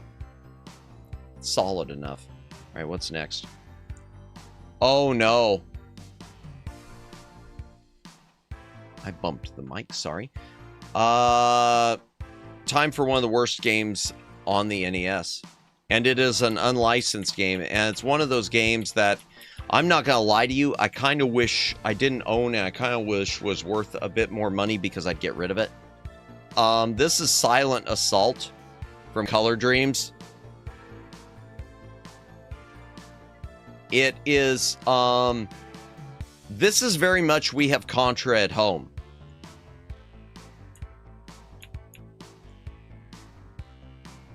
And apparently it was given a Taiwan release too.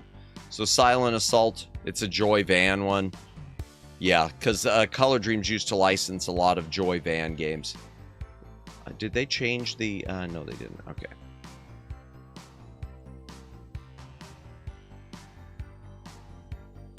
So it's just a military... It's almost actually more than Contra. It's more like Russian Attack. This is We Have Russian Attack at Home. But, yeah. Your army guy shooting bad guys. And there's a lot in this game. The jumping is awful and looks stupid. It doesn't play particularly well. It doesn't look good. It doesn't sound great. Some of the enemy stuff is stupid. Look at that. Look at the size of him compared to the size of a tank. It's like they got little baby toy tanks chasing him. Like maybe this is Toyland. Oh, look, there's a UFO and a tank.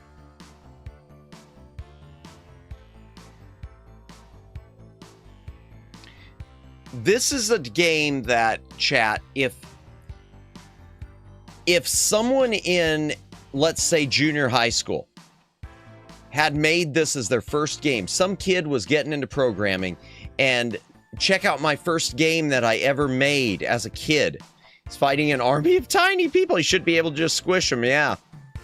This is a game that if it had been made by some kid in school as his first project, I would say, wow, that's really cool. But the problem is, it is actually it's a game that was made for the purpose of resale by a genuine, albeit unlicensed distributor in Color Dreams. Silent Assault is horrid. Where's the reviews? Ultimate Nintendo, yeah, there you go. First of all, Joystick of France gave it 81% because the French... I'm sorry, to any of my French viewers, this right here explains anything and everything that might be wrong with your country.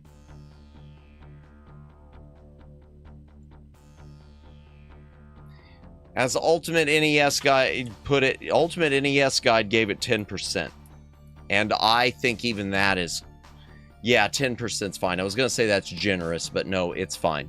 Glitches, bad programming, fairly innocuous ability to sometimes jump onto background objects. I don't even remember that.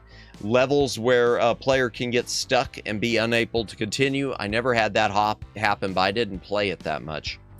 It's one of those things I picked up that was like, well, enough of that. End up falling through the level. Walking through the bottom of the screen. Recommended only if you're looking to laugh and or scratch your head. So I guess I should stream this one.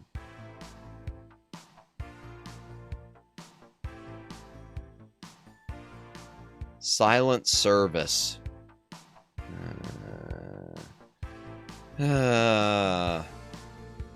Konami / Ultra Games released well, sounds like Sonic 06. Welcome in, Daylin. Welcome in. Hope you are having a good Wednesday. Appreciate you stopping in. I'm still shaking out the cobwebs a little bit, so forgive me. Before I pass out again. Ha! Silent Service. Silent Service, chat, is a game that shouldn't be on the NES. It's got a really high rating there, 7.6. This was released by Konami / Ultra Games for NES. This is one of those games that I guess everyone must have had, because I could tell you I bought my NES cartridge from a flea market that had a pile of them for $1 a piece. They could not get rid of this thing. Silent Service is apparently on the Atari XEGS too. Silent Service is what it says. It is a submarine simulator. Silent Service is everywhere. Silent Service and Top Gun are everywhere. Difference being Top Gun is actually an okay game. Silent Service, I'm not going to say it's a bad game, but it's not a game for most game players. And it's not a game for NES.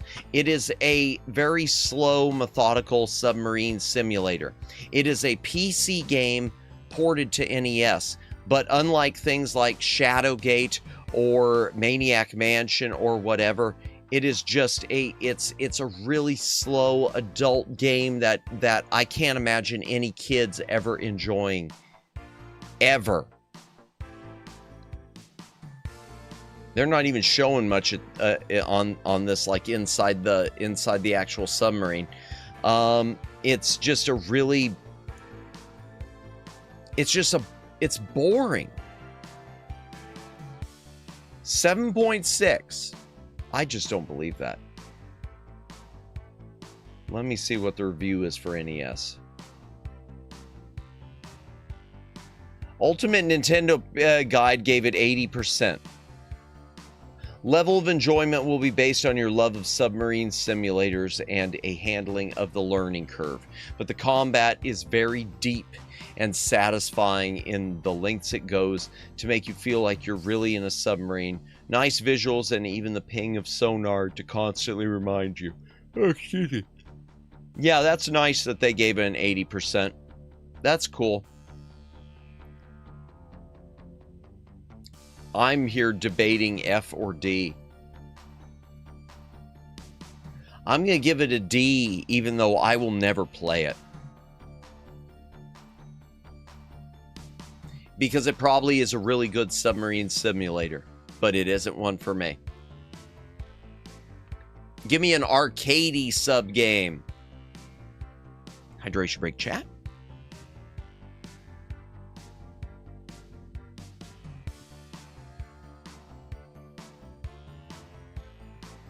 Usually F goes along with D. Yeah. Yeah, I'm going up just one. Now I'm rethinking it. Daylin. Because I'm looking at these games in F, and the truth is I would play them before Silent Service. Okay, this is a subjective list. My apologies to everyone who loves Silent Service. I'm putting it there. I'm putting it in F. Because I would rather, if you were to ask me right now, gun to my head, which one are you going to play, Mad Max or Silent Service? I'd play Mad Max. Which one are you going to play, Conan or Silent Service? I'd play Conan. Which one are you going to play, Silent Assault or Silent Service? I don't know, flip a coin, because one I'd play just for the meme. Yeah. Which are you going to play, Silent Service or Overlord? Honestly, that I don't know. Excuse me, chat. Ooh. Silkworm. Silkworm is awesome. Silkworm, chat, is, and I think it was in arcades. It's a shooter game. You play either a ground jeep vehicle or a helicopter. Your choice. 7.4. Let's see. Yeah, it was arcade, Amiga, ZX Spectrum, Commodore 64, okay.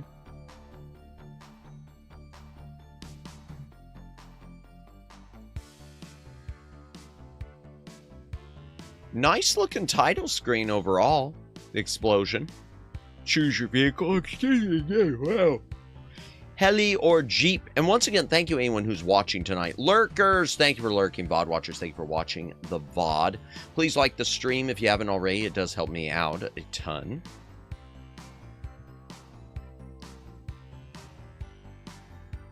but it's a pretty competent shooter. It's a fun arcadey shooter, either as the helicopter or as the Jeep. I guess that's the Jeep. No, wait. Shot down. Okay, no. That was the helicopter. Still. Fighting a sub-boss. Show me the Jeep. I guess everyone's like me. Everyone just wants to play as the helicopter.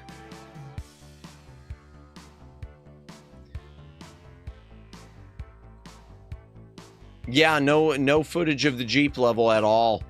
Wow.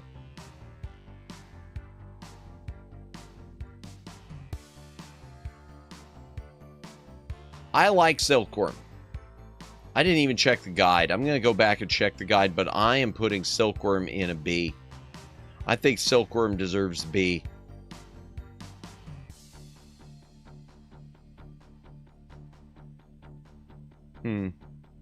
Yeah, I think it deserves B. Let me check the reviews real quick. Ultimate Nintendo Guide, yeah, they gave it a 90%. 2 vehicles to choose from, replayability, pros and cons to each.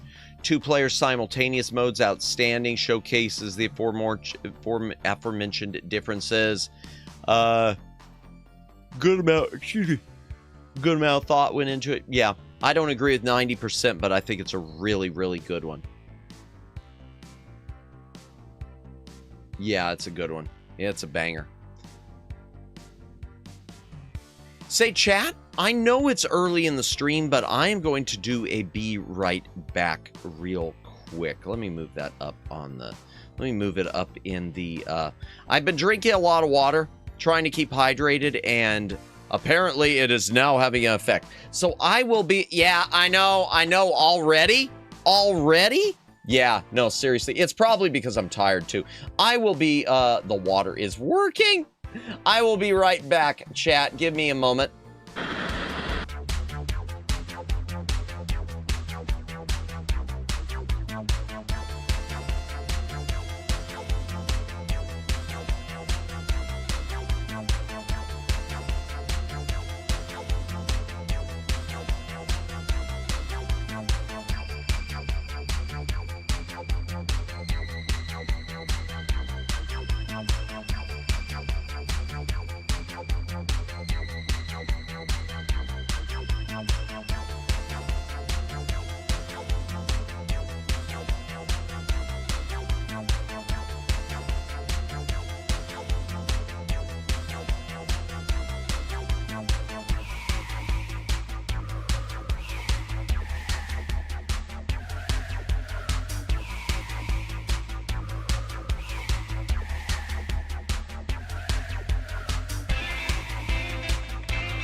Okay, sorry about that. Chat can't say he's not hydrating. Look at the sweat drops right there. Yeah. Actually, yeah, speaking, I was gone an extra minute because I was doing something I never do, chat. I got myself a glass of cola.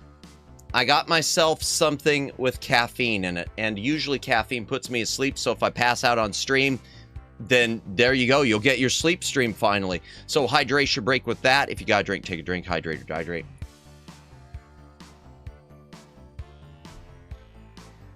Yeah, I know. I never do it. I'm gonna have to be careful too. Pog, sleep stream, no! Oh, dear. Oh, my gosh. Okay. Ooh, boy. Okay, next one is one that I've got a bit of a hot take on, I think, because a lot of people hate it, and I don't hate it. Silver Surfer. Based on the Marvel Comics property.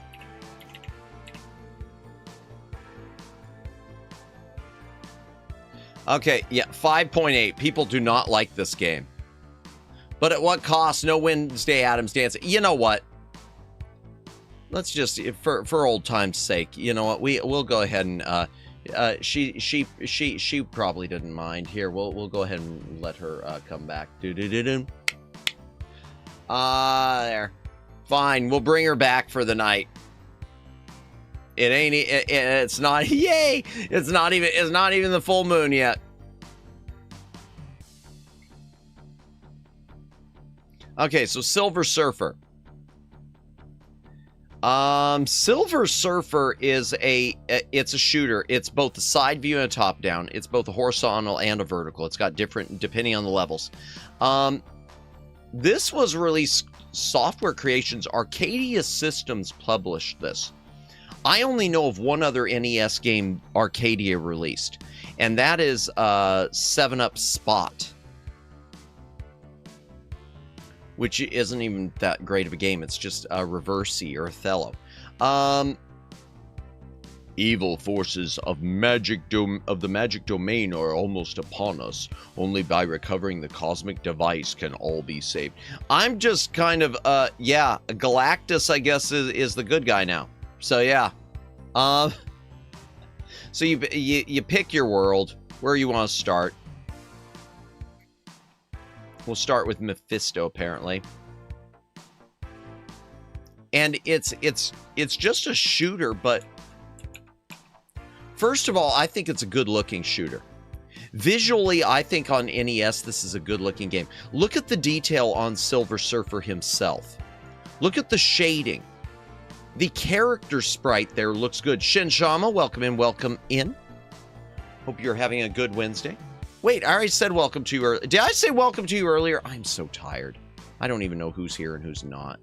I'm going through the list now.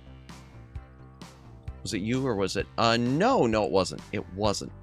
I'm sure it wasn't. I'm going down the list. I'm checking it twice. No, it wasn't. But welcome in, Shinchama. Welcome in. I hope you are having a good Wednesday or Thursday, time zones, whatever.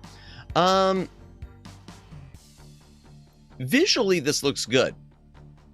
Now, the problem with this game is it is obscenely difficult. I mean, really difficult. This is one of those shooters that is really, it is designed to make you cry.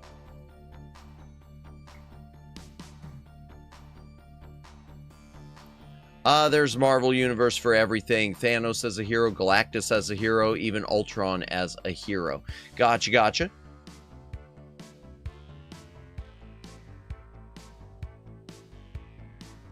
Yeah, it's just, I think this is a good-looking game. It's just so darn difficult. It's insanely difficult. And I think that's what the reviews are going to say. I think that's where the right there saying it has good music. Yeah, it's got good music. Video game, whoever that is, oh, okay, they gave it 100%. That's insane. Ultimate Nintendo Guide gave it 70%. And see, everyone, but it's got good music. Yeah, it's got good music, yeah. The boss battles, strangely, aren't nearly as difficult as the levels that precede them. according to Ultimate Nintendo Guide. The soundtrack is very good. It is, with some rocking tracks to keep you grooving while you desperately shooting and trying to survive. There's pretty good shooter here, but it's hidden beneath some serious difficulty. Yep, casual gamers, proceed with caution. This game, it will make you cry. But the idea that it's somehow, you go back to the overview and the idea that it's, 5.8. No. Salutations! Welcome in, Kaizaki-kun. Welcome in. I hope you are having a good day, a good night, whatever your time zone is. We are just rating the NES games that are in the back library for a tier list. And right now we're on Silver Surfer. Death and more death, but at least you're rocking out. Indeed! I don't know if I would put it... I'm going to put it as a C. I think it's a solid C. I really do like that game. It's one that to me is approachable and it feels well made. That's the problem. There are some games here in the D's that I enjoy. I don't have a tier list. I can't cry anymore. But mood. There are some games here that might be slightly more fun because they aren't oppressively difficult, but they're also not made as well. This is just made really, really well. And yeah, I'm sticking with my thing on Jurassic Park. The AI just bugged me too much on that. Oh dear. Oh dear. Bart versus the Space Mutants. The Simpsons. Okay, where is it? Bart versus the Space Mutants. The Simpsons. Bart versus the Space. Wow, I didn't know there were I didn't know there was a version of this on MS-DOS. It was on a lot of stuff. I know there's a Genesis version, which is missing the Simpsons theme. It looks better, marginally, but it's missing the theme music. Amiga version looks really... Oh wow, Amiga version of this looks nice. Amiga always looked so nice. Amstrad, no, that doesn't look that great. Atari ST looks nice. Commodore looks Commodore. DOS is interesting. It looks like it's got cutscenes. I didn't even know there was a DOS version though until today. Game Gear, where's Genesis? Okay, Genesis has some decent looking cutscene stuff too.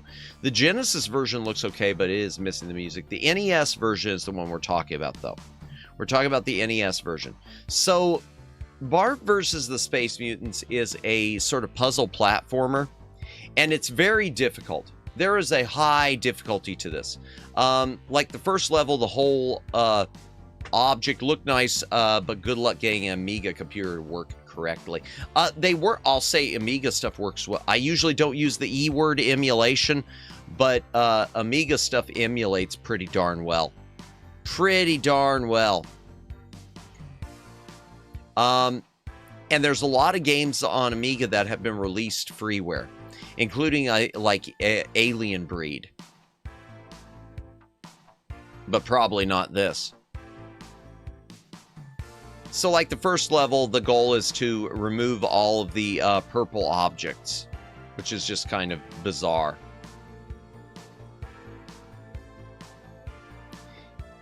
The game looks fine, but it is really difficult and it's annoying. It's annoying difficulty. And another problem with this game, chat, is the complaint about the Genesis and probably some other versions is they did not have the license to the Simpsons theme song. The NES had the rights to the Simpsons theme song. The problem is, chat, that is the only song you will get to hear the entire game. The entire game, it is nothing but the theme song to The Simpsons on a loop forever and ever. It will drive you crazy. An 8-bit version of the Simpsons theme song, never stopping. You will hear it in your sleep, and then you will die. No, you won't in Minecraft. I don't know. Amigas that were used by cable companies, yes, for the preview guide channel. They always crash spectacularly. Yeah, I know they used to be used by a lot of cable companies, and a lot of high schools, I think, too, used to use them for the editing software, because they used to run a program called Video Toaster. Oh, is it? Thank you, Siren. Is it because of the BRB? That's what it is. No, yep, that's what it is. Thank you, Siren. Thank you so much. Thank you for pointing that out. And by the way, welcome in. I hope you're having a good Wednesday. Thank you for lurking, as always, and thank you for pointing that out. Let me fix this. There we go. Boom. I know what it is. It does. I'll tell you why it did it. Because I found the secret, Siren. You need to have a copy of your chat in every single scene in your OBS. It can be behind something where you won't see it, but it needs to be everywhere. It needs to be in introductions, in loading screens, in every single screen you have. Every single scene, you need to have a copy of your chat, of the same element, thanks to the changes that YouTube made. And I forgot to put it in my BRB screen, and I'm going to do that right now. Copy. Let me just paste it in here. Thank you for noticing that.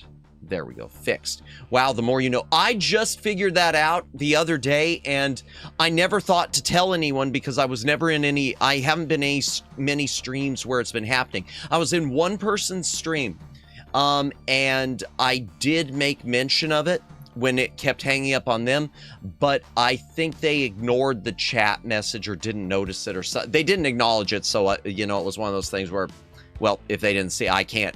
I can only do what I can do. I can only point it out if I can. I didn't know you were having the same problem. I would have told you by now. So I'm sorry. But yeah, that's the secret. Because once you cut away because the thing is, once you cut to a scene that does not have the chat window, it doesn't have the chat in there.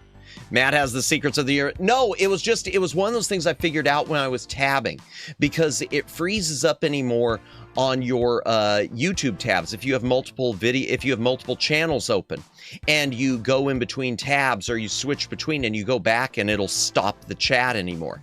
So it does the same thing when you switch between scenes. So if you've got it in every single scene on your OBS, you're never tabbing out of the chat. So yeah, that's the key. It's stupid, but that's the key. Thank you, YouTube. Oh, okay. By the power of Back Library Bot, Madamus has the power. Oh, I went to throat again. Hydrating slightly with the caffeine, which is probably a bad idea. But there you go, everyone. There's the secret. No, I want to click this. Jebediah Springfield. Okay. I do not think this is a good game. I want to see what the 6.4, I think that is really generous. Because maybe it's talk about other versions. Because again, having the Simpsons theme over and over again, to me, it's just, it gets to a point where you just hate it. You hate the song. Every single level. Yeah, Ultimate NES gave it 30%. Did Nintendo Power gave it a 66? I didn't know that. Bart Sim made it, well, Acclaim. There's your first weak link. This adventure, though, is anything but a game for underachievers. Yeah, it is challenging. It is frustrating. In the first level of Springfield, the use of the Simpsons property is strong, calling most taverns. Yeah. There's some creative problem-solving ideas at work. However, later levels trade that in for more difficult enemies. Unfair platforming, yeah, it's not without merits, but overall not fun and bogged down with issues. Yeah, I'm sort of torn between F and D. I'm going to go D. It's not quite F, but I really...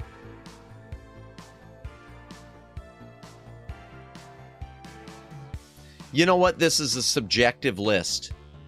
This is a subjective list. And the reality is,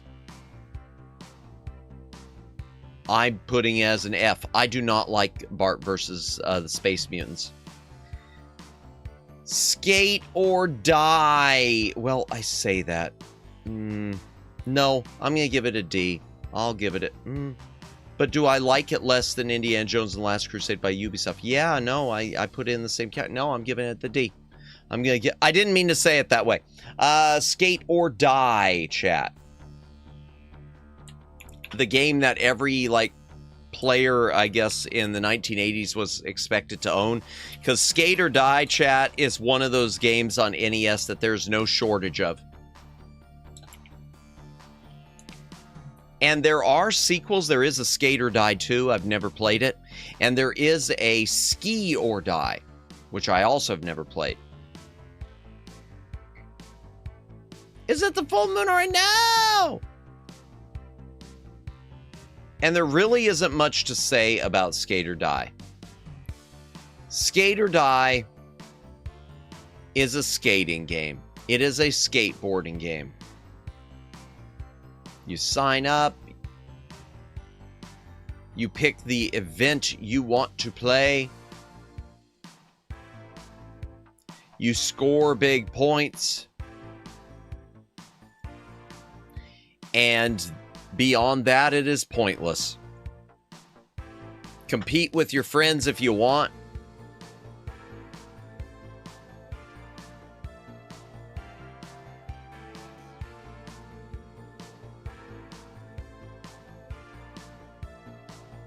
And all of it is trying to perform trips too, or tricks for more points.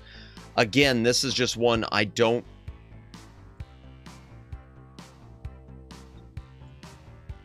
Yeah, I just know.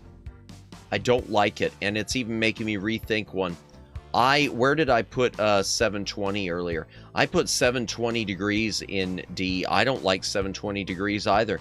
I'm putting it in F, and I'm putting Skate or Die in F. A lot of people love Skate or Die. My apologies if Skate or Die is one of your favorite games. No one likes to be told they have an ugly baby.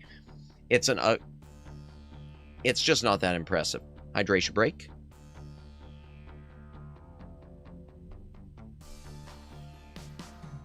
Skull and Crossbones. Well, hold on. First, I've already made my choice, but I want to see what Ultimate NES Guide had to say. Platform NES. They gave it a 60. That's pretty, I mean, in my opinion, that's pretty high. Vince or oh, of course you do. That's because I'm famous. Honey-chan 2018 just subscribed. Thank you for subscribing. Welcome to the back library. If you came from a short, I mean, thank you. You can't hear me, but thank you. If you came from this video or one of the others, thank you so much for subscribing. I don't know, I'm rambling. Thank you for the sub. Yay. Ultimate Nintendo Guide for the NES. Music are nice. Lack of more events and structure hurt. Yeah, it's just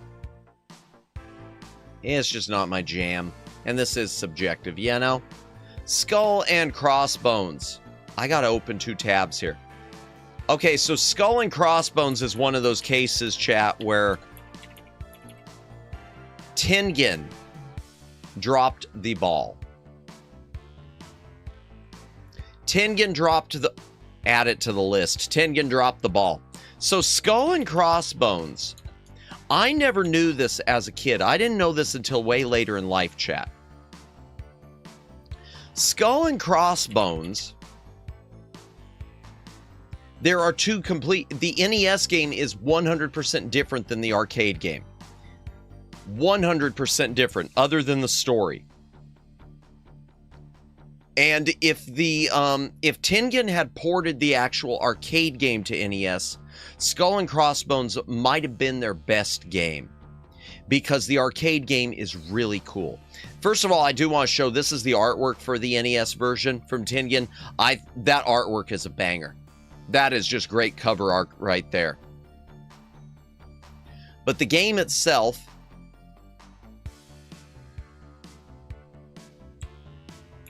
decent enough cutscenes. The wizard has taken your princess to his cave.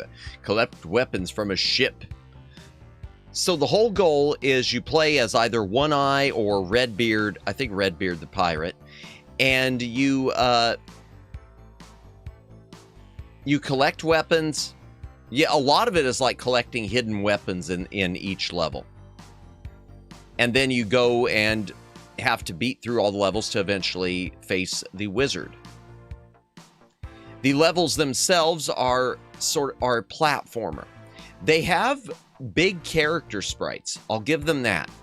The music is not that great. It just doesn't sound good. It doesn't make good use of the NES sound chip. The tones just aren't right. The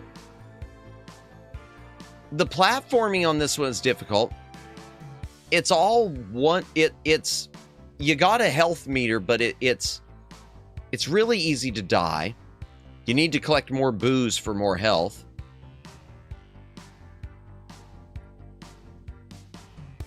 Items are hidden like just by walking past them and then they show up. It's kind of weird how it works. Yeah, hidden treasures appear when you walk by them.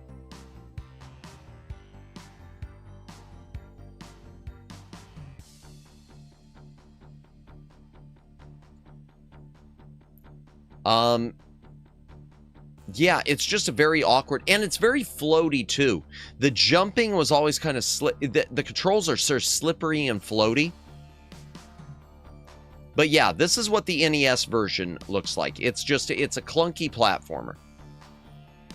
On the other hand, the original arcade version, chat. Not DOS. Not DOS. The original arcade version of Skull and Crossbones. Same story, but it is an isometric fencing swashbuckling game. It's like Double Dragon with weapons. Always with weapon, with swords. It's Double Dragon with swordplay. It is an isometric beat 'em up with using your sword, fighting the pirates, etc. and so forth. Really good looking. Pretty darn fun. If Tengen would have managed to port this version, this isometric beat 'em up with a pirate motif, they would have had a banger on their hands. Unfortunately, like I said, that's not what we got. What we got was 6.5. I think that's a little generous. Let me see the ratings. Ultimate NES Guide gave it 40. I think that's pretty close. The graphics are pretty good. The voice samples are impressive. Yes, it does have voice samples. Every time you get hit, it like, oh, and it actually does sound decent. Lots of yells and grunts, laughs of enemy bosses. Interesting but bizarre split-screen two-player mode. Yeah, it has a two-player split-screen mode, and the two-player split-screen almost seems to do like the Sonic the Hedgehog 2 on Genesis, where it doubles the resolution. It does seem like they somehow doubled the resolution of the NES for it. Second player will appear as a pair of feet on the other player's screen half. Yeah. There are some good ideas here, but blimey, the final product is a semi-sunken ship. Yeah. Yeah, I agree. It's one that I tried to force myself to love when I was a kid, because I like a lot of kids. I used to love pirate things. You know, I love the Pirates of the Caribbean movies and Cutthroat Island, and always the Goonies, which wasn't necessarily pirates, but it had that pirate, hook to it. And the Lego Pirates sets and things like that. But it's a D. It's a D. Sky Shark. Is this the one that was programmed by Software Creations? It might be. So Sky Shark, chat, is a Taito. Is it Toa Plan? Or is it Taito? Publisher. No, okay, yeah, it's a Taito one. It is a Taito one. It's a Taito shooter, chat.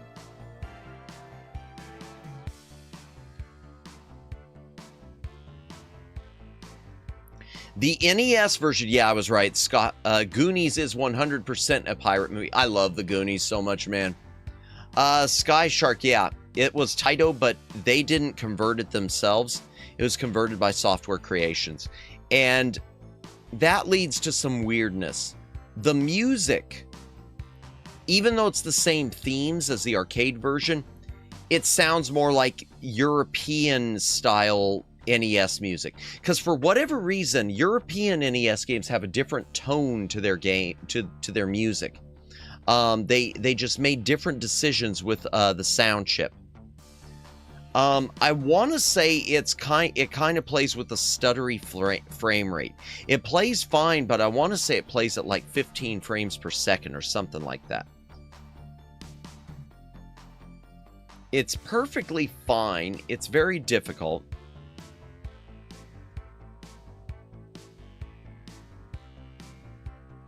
It's a fun enough game. It's just the NES port leaves some stuff to be desired.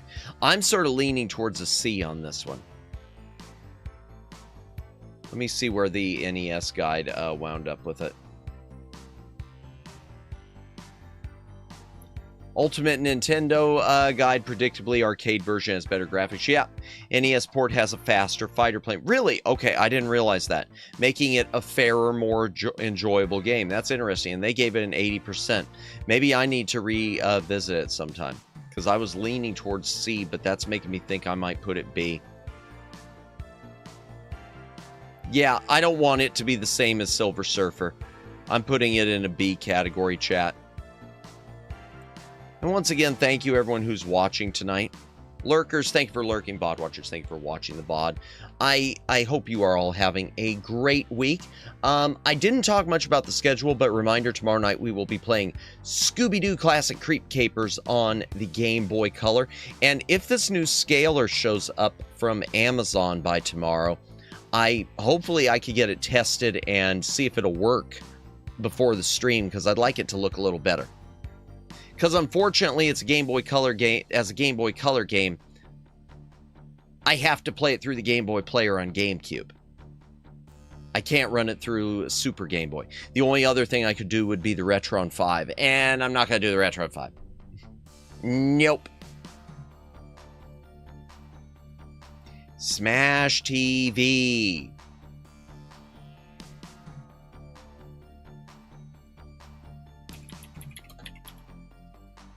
Smash TV, aka reissued on Super Nintendo as Super Smash TV. Make no mistake, Smash TV and Super Smash TV are the same game.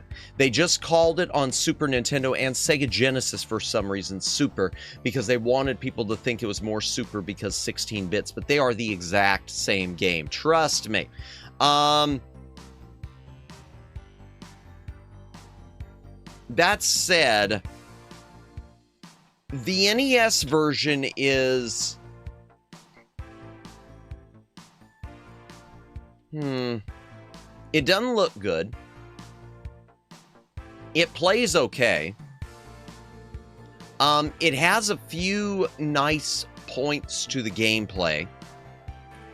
But yeah, this game's a tough... It's just tough as nails. This is an unfair game. The Smash TV is one of the most unfair games there is. The arcade version, just to give you an idea of how different it will look between the two versions.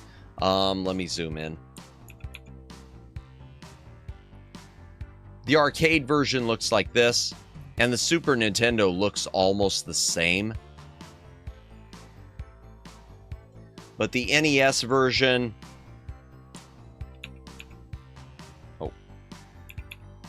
The NES version looks like that. So, it's a big step down. That said, it looks okay. It gets the job done. It does get the job done.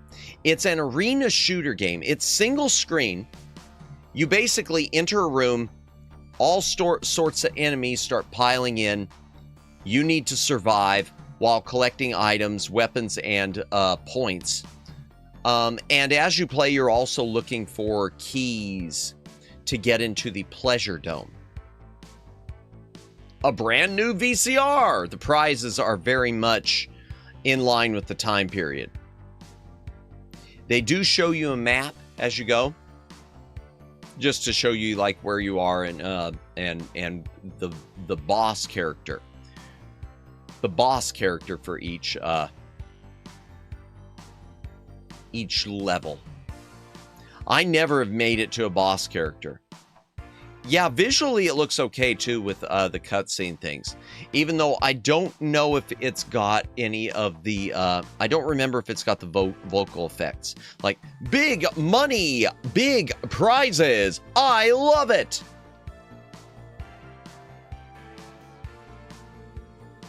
Let's see, I want to see if it shows one of the bosses. Yeah, Mutoid Man. Okay, yeah, he is in it. Obviously, it's not going to have him with the slightly bloodied body parts as you blow him apart because NES. I'm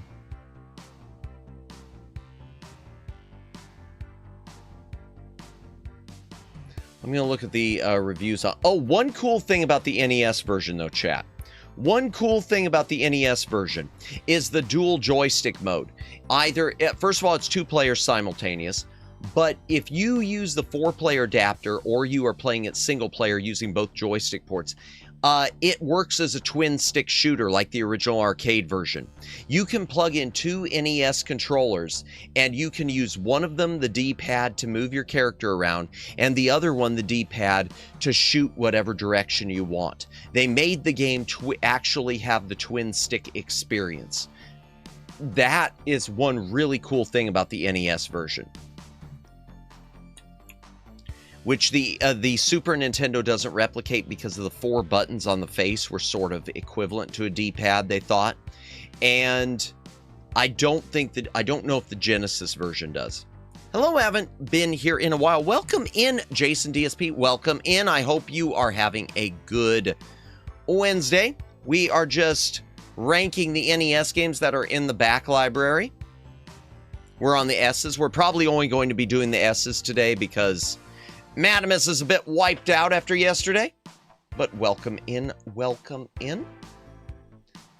Let me look at the reviews on this. I do want to see what Ultimate Nintendo Guide said. Ultimate NES Guide gave it a 90%. Wow. The graphics aren't great. They get the job done. The average voice samples are squeezed in as well.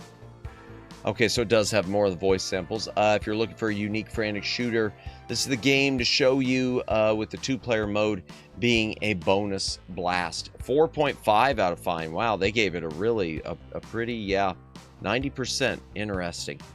I played Super Smash TV, not the original, though. Well, you did play the original in a way, then, because Super Smash TV, it's the exact same game.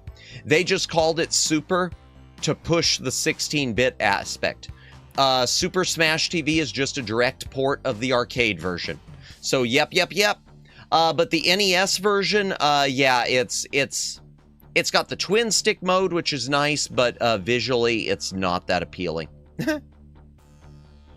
But yeah, they're actually, it's the same game, just they added Super to make it sell better. I'm going to put it in the C category. I don't think it's as great as they do. I think it's a good game, but to me, it's just so tough. I don't enjoy it. I enjoy it in short doses. Snake's Revenge. Hydration, break chaff. You gotta drink. Take a drink. Hydrate or dihydrate.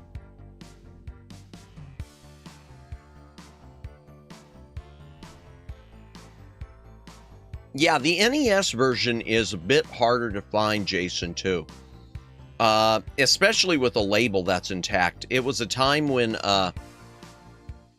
Acclaim was using these really, really cheap paper labels that just got torn up so easily. They don't have, like, the glossy finish over them, so there's no protection. And, yeah, it's one of those, you go on eBay and you look it up, and it's not oppressively priced, but it's not the easiest to find. It'll be under 100 at least. In fact, let's see. I want to see how much it is.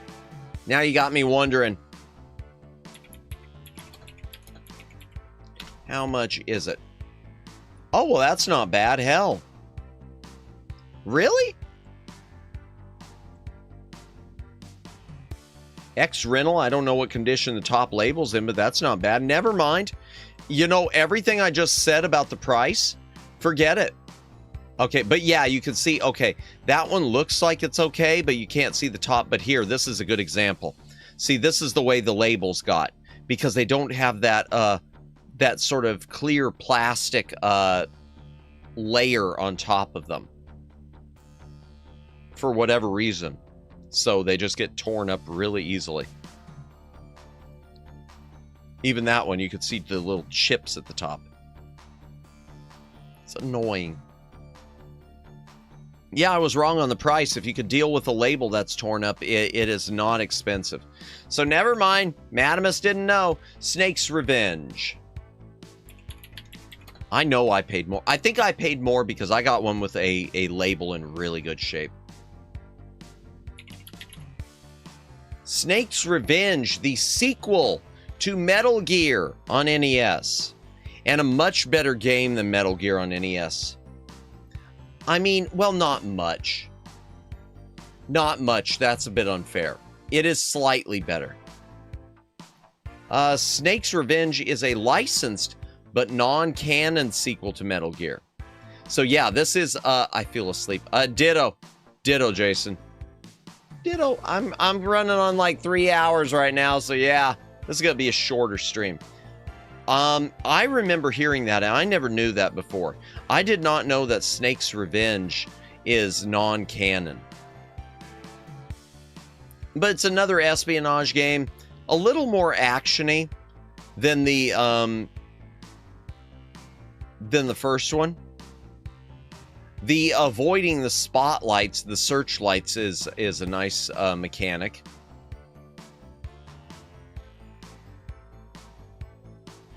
Yeah, this one always felt a little more arcadey. I mean, it's still an exploration thing, but yeah.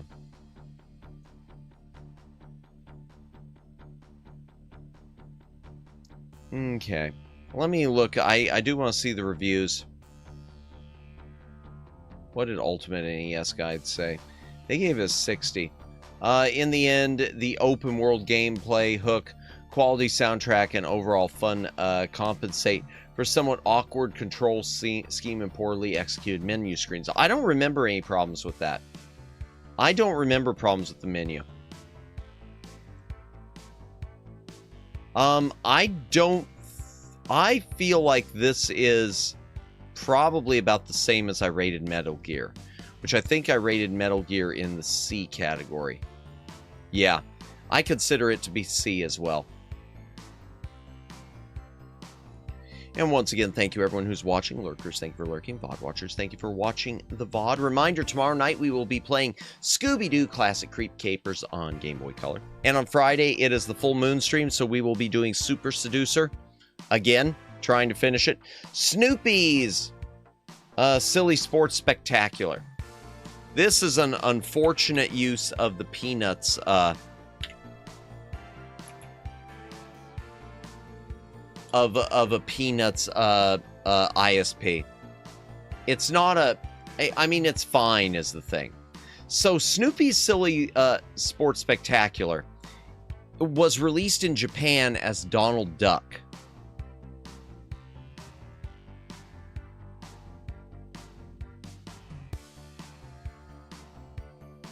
And when they brought it to the U.S., Kimco, is it Kimco Seika? I think so. Hold on. Kotobuki Systems. Okay, let me look at that. Yeah, Kimco Seika.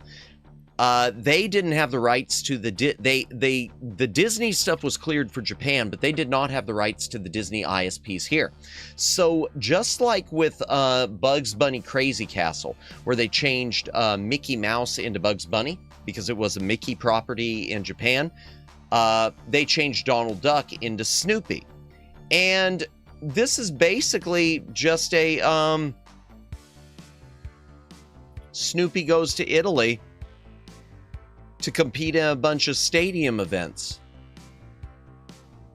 That's it. Sack race. Oh, you're racing in a sack. against your apparently Italian mustached cousin or something. Kemplo Co. mostly does mobile games now, don't they? I want to say so. They do a lot of RPG. I know they do RPG stuff because you could get some of it on PC on Steam. I think they've become more known for RPGs over the years. So yeah, this is well before that.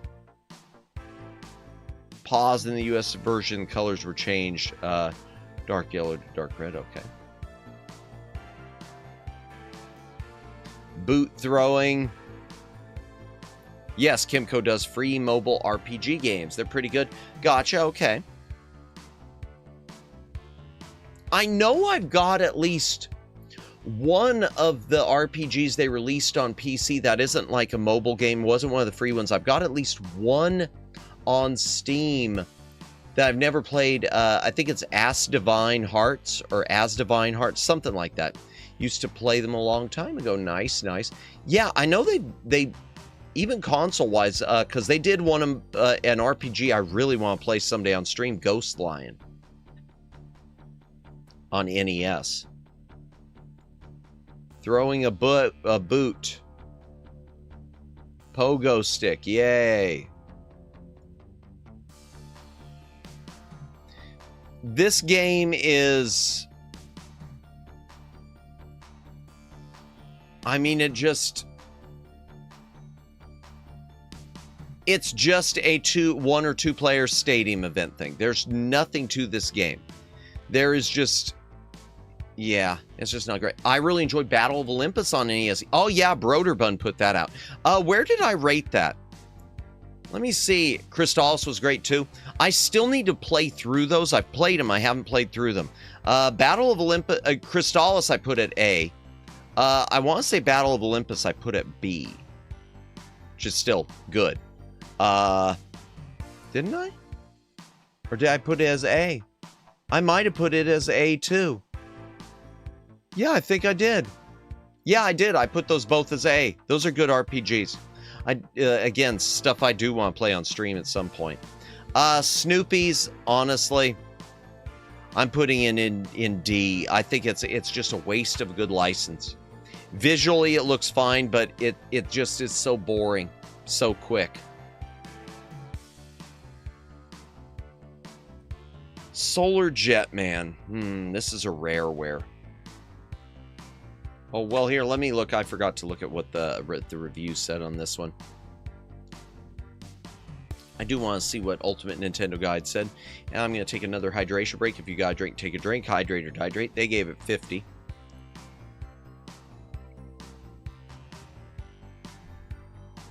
The single player mode is a lonely time since there are only two competitions where you actually see another character. And besides seeing Snoopy, Spike, and Woodstock, it isn't the best use of Peanuts license. Nope. Recommended for fans of that series only, or quick two-player change of pace. Ugh, that's being generous. But Solar Jetman. The Hunt for the Golden Warship. This is Rural Gaming, by the way. Oh, okay. I did not realize that.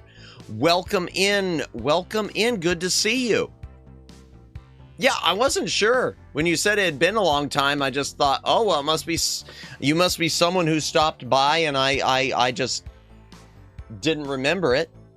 Because, you know, small, smooth brain and all. Okay. Well, good to see you. I hope you are doing well. Solar Jetman Hunt for the Golden Warship.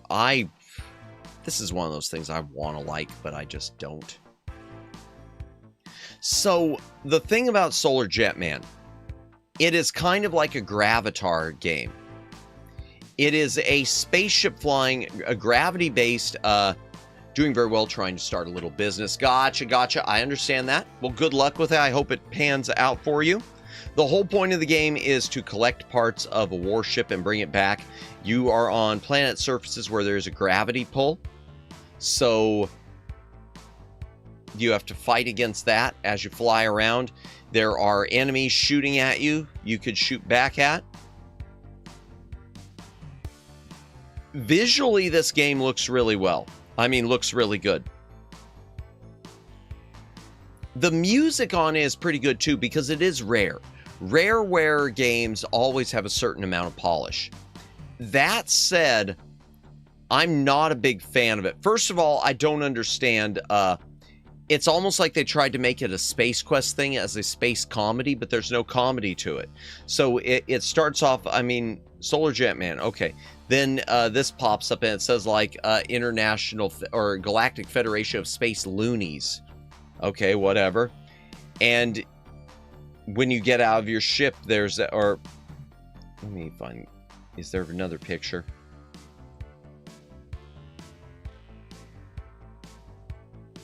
Yeah, when the cutscene as you get in your ship, it shows like, you know, trash all around, bunch of cigarettes and tennis balls and baseballs and whatever. Doesn't seem to fit because there's no jokes in the game at all. Ton of Kimco games on sale on Steam. Okay, good to know, Daylin. Good to know. Yeah, I know they carry a lot of them, but they're on sale right now. Okay.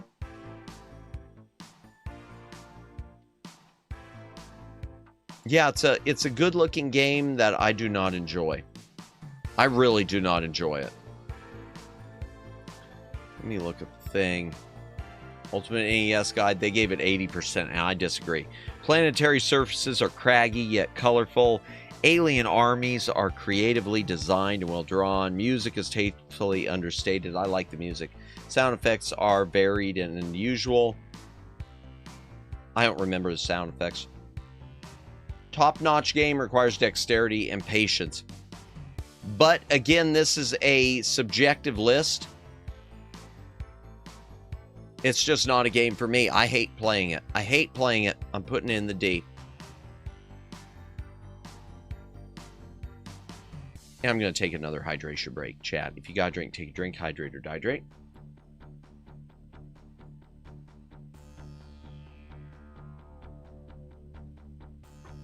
Okay.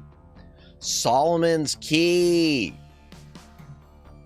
Solomon's Key, before I even get to this one, there is a sequel to this one. And the sequel is really hard. Number one, the sequel is really hard to find. Number two, no one bought it. And the reason no one bought it, it has some of the worst cover art ever. It's called Fire and Ice. I'll show it to you. I click the discounts button. Other companies usually have a small selection, but Kimco, I couldn't scroll down far enough to reach the end. Really? Oh, wow. That is a lot. Solomon's Key is a puzzle platformer, single screen puzzle platformer game. It kind of has at first glance, it has at first glance, it has a Bubble Bobble feel. Oh, that's a common, oh, that's Amstrad. That's not the NES. Okay, where is it? Yeah, Kimco is insane with how much they release. It almost, you know, they do so much, it almost starts to feel like shovelware. Because I know they release a lot of games that are even made with RPG Maker, unless I'm mistaken. Because I seem to remember reading some reviews of some of the stuff that was on there, and people saying about, it's just an RPG Maker game, it's fine, but As Divine Hearts is the game name, by the way. Okay, okay, and I know there's a sequel to it, too. I do not have the sequel. So yeah, Solomon's Key. The whole point is to get the key, get through the door. And ring the bell, I believe. Lots of RPG Maker games. Yeah, which always feels, for a big company like Kimco, always feels weird, you know? That's more like something I'd be expecting from a small indie than a no-name. Visually, it looks fine. Not impressive, but fine. But the gameplay on it's pretty good. Gameplay on this one's pretty good. I'm going to open Fire and Ice, though. Fire and Ice I've tried to find. I cannot find it. Okay,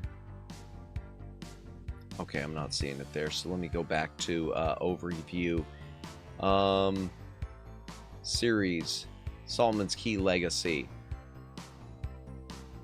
Fire and Ice. Monster Rancher Explorer, really? Okay. So Fire and Ice, here's the problem. Solomon's Key, this was the artwork to Solomon's Key. Perfect, typical NES artwork, okay? This was the artwork to Fire and Ice. Everyone saw that and they just assumed this was some cheap puzzle game. Because it looks like it.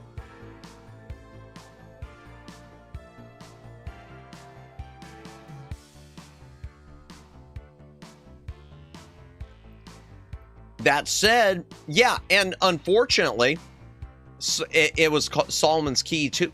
That's the thing, too. If they would have called it Solomon's Key 2, there would have been no question. It would have sold massively. But because they retitled it and released it the way they did, it did not do well. That said, it is such a good-looking NES game. This is a great-looking NES game. Much more so than the sequel. I mean, much more so than the original. There's the original.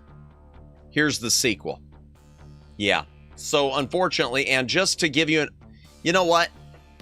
Let me tell you. This is one of those ones we won't be adding to the back library.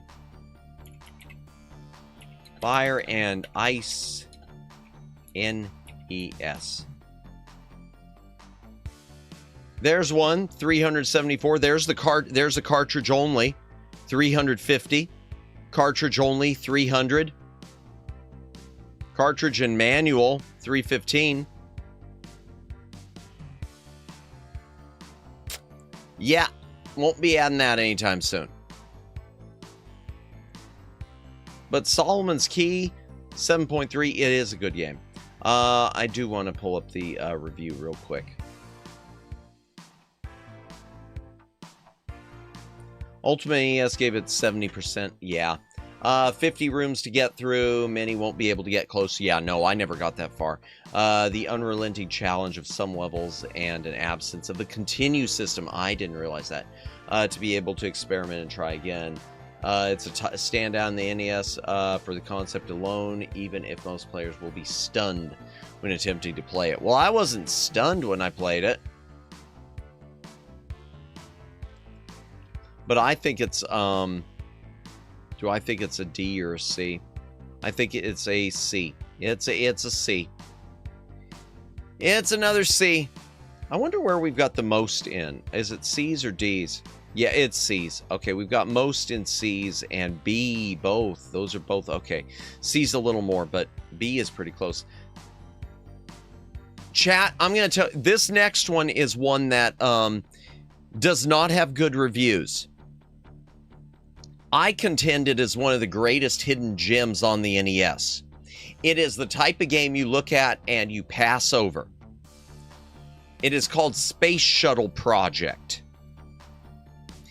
And I don't even remember why I picked it up as a young Madamus, other than it looked different.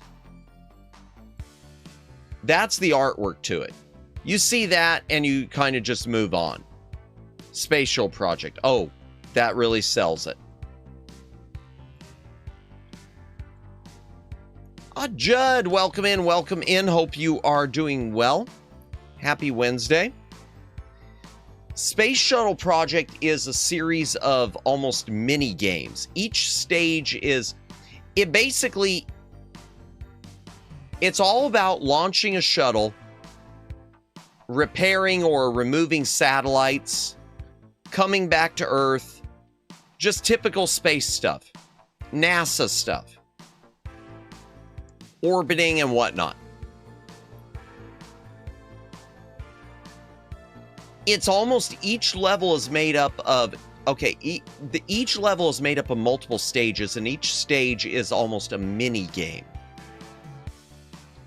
And as you progress, it adds more and more mini games to it, so that the missions get longer.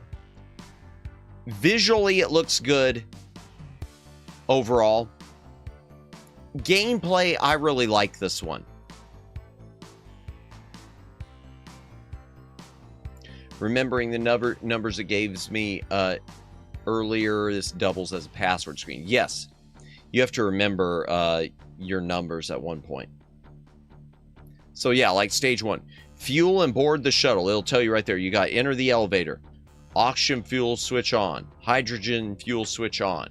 Open orbiter hatch. Board all crew members. Enter the orbiter hatch. And this has to be done like it says, in 40 seconds. So you have to just, visually this part doesn't look that great. There's your people walking. You got to move them up and down the elevator to switch on the oxygen and switch on the hydrogen and get them inside before the 40 seconds are up. Launch, roll 120 degrees, SRB separation, main engine cut off. This stage I remember is more like quick time events, where you basically just press the direction when it tells you to press it.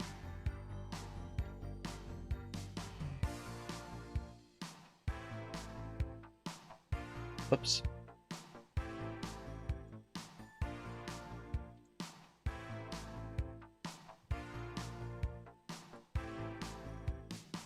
Release satellites, put satellites in orbits, because that is totally how all that works in real life. Yeah. I mean, absolutely it is not. But it's a fun there's something about this game. It's simple and yet it's fun.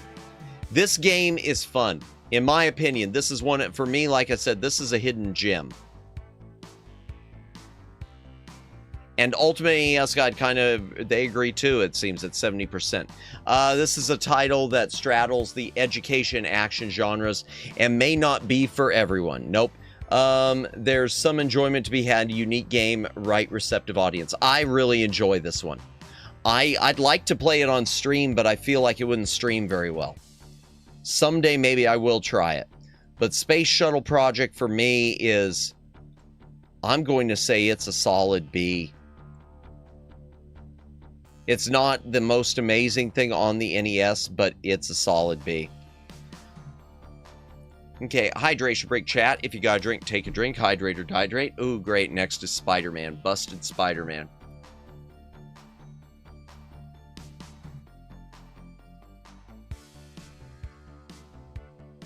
Spider-Man, and is it Return of, or... Yeah, it's Return of the Sinister Six. Spider-Man, Spider-Man. Sinister. Spider-Man, Return of the Sinister Six. This is an LJN game. I think it's made by Software Creations. It was released on a bunch of things. It was on Sega Master System and Game Gear also. Well, not a bunch of things, 3. Flying Edge, yeah, Acclaim on other with other companies, I guess. Well, at this point, I think LJN was owned by owned by Acclaim. So when you, oh, that's the Game Gear. Isn't that the Space Shuttle game that has a glitch with a weird way of fixing it? Like using another glitch to fix it? I have no idea. I've never encountered anything like that, Daylin. I never encountered anything like that when I played it. Sorry. Dr. Octopus is plotting the crowning caper of his criminal career. To rule the world, he has reunited the Sinister Six, and with these supervillains together again, nothing stands in their way except Spider-Man, Spider-Man. Electro takes charge of the situation. This is just... It's not great. So it's a platformer, chat. It looks okay, but it also looks funky. The controls on this are difficult because you push like one direction and a button to kick, and one in a direction to punch, and one in something to do your web. El President Trumpo, welcome in. Hope you are having a good night. It's been a minute. Hope you're doing well. We're just going through the list, doing a tier list of NES games in the back library. Almost sounds like Electro Saddam.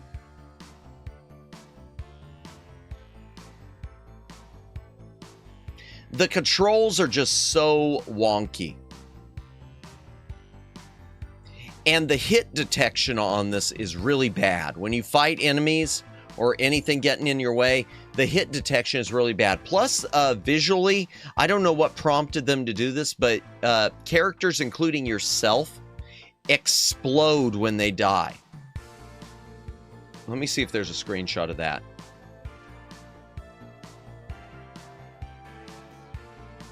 Spooderman is hugging himself. Yeah, it looks odd. It does look odd. No, it doesn't have a, no. And yeah, and the color palette they chose is weird too. Spider-Man, the way they did the red and the blue, I don't know. It's right, but it's wrong. And the flesh tones there, where everyone looks pink, it's just odd. 6.2 is really, really generous on this. I'm going to check the NES guide on this because I know where I'm putting it. They gave a 50%, yeah. Want to punch, kick, or fire a web? It's all the same button, and it can be maddening to not just learn the differences, but also bring up function you want at will. There's some promise here, but overall it comes off as an unfinished product. It doesn't even mention the hit detection. The hit detection is bad.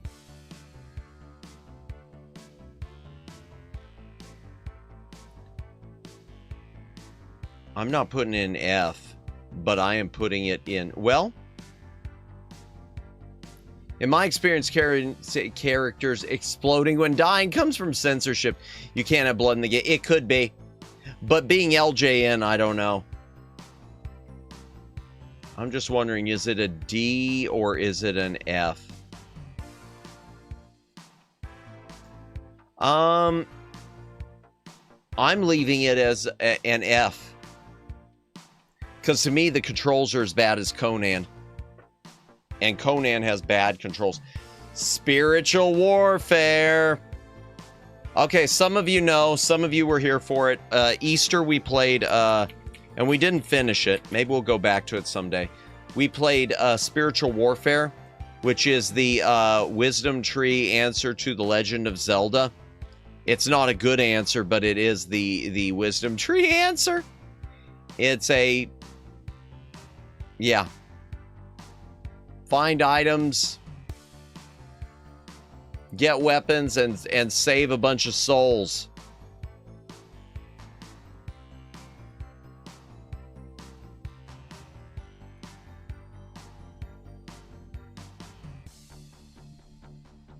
Gotta go into the bar, oh dear. Yeah, oh yeah, and if you go into the bar, it'll like take some of your items away.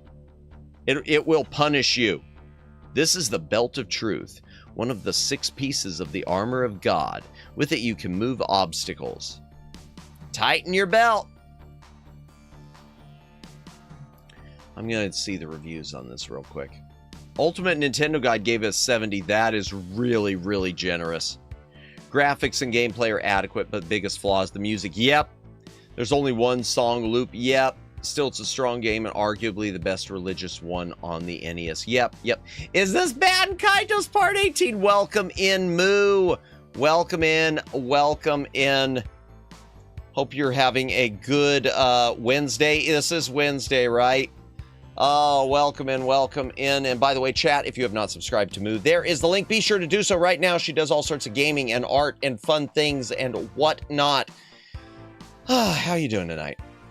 I'm exhausted. Yeah, Bat and Kaitos, that wound up being 14 hours yesterday. That was a mistake.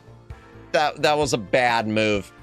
And then I only got like 2-3 hours of sleep afterwards. My problem, and I said this earlier, Moo, and I think because you stream, this is probably, yeah, this is something you probably could appreciate. If I was just waking up from a nap or from sleeping and then going, you know, maybe spending an hour and then going to stream, I could probably handle something like that just fine. My problem was I had already been through the day and I was streaming at the end of my day. So you tack on the hours I was awake before, plus the streaming hours, and then it's like, oh, that's why he sounded like he was dead. Yeah, it was, by the end of the game, Moo, I was just begging the credits to end. It was 10 a.m. and I was just pleading with the closing cutscenes to hurry up. Please, no more dialogue. Just stop. Just move on. Now you gotta take better care of yourself, party. I know I should have. The truth is, okay, 10 a.m. Yeah. And then I fell asleep, and then neighbors started making a bunch of noise like right at noon. So, well, there goes that plan. Yeah. Well, when I set it up and said it was going to be the final part, I didn't know it had as much left as it did. I looked at the strategy guide wrong. I thought that it had 6 hours left. I thought this will be probably a 6-hour stream. I completely misjudged it. You looked and sounded so tired from it by the... Oh, I was. And I'm still suffering from it. My throat right now is completely wrecked. I know y'all can hear it. I'm trying to force it to not sound as bad. So, yeah, I'm looking forward to sleeping tonight. So this will be a shorter stream. We're just going to finish going through the S's of the NES. And right now we're on Spiritual Warfare.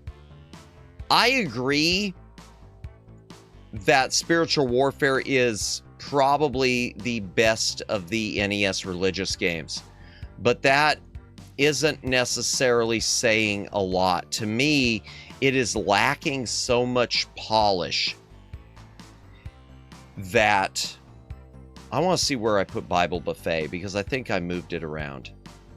Because I did have Bible Buffet higher than I should have. I moved it to C.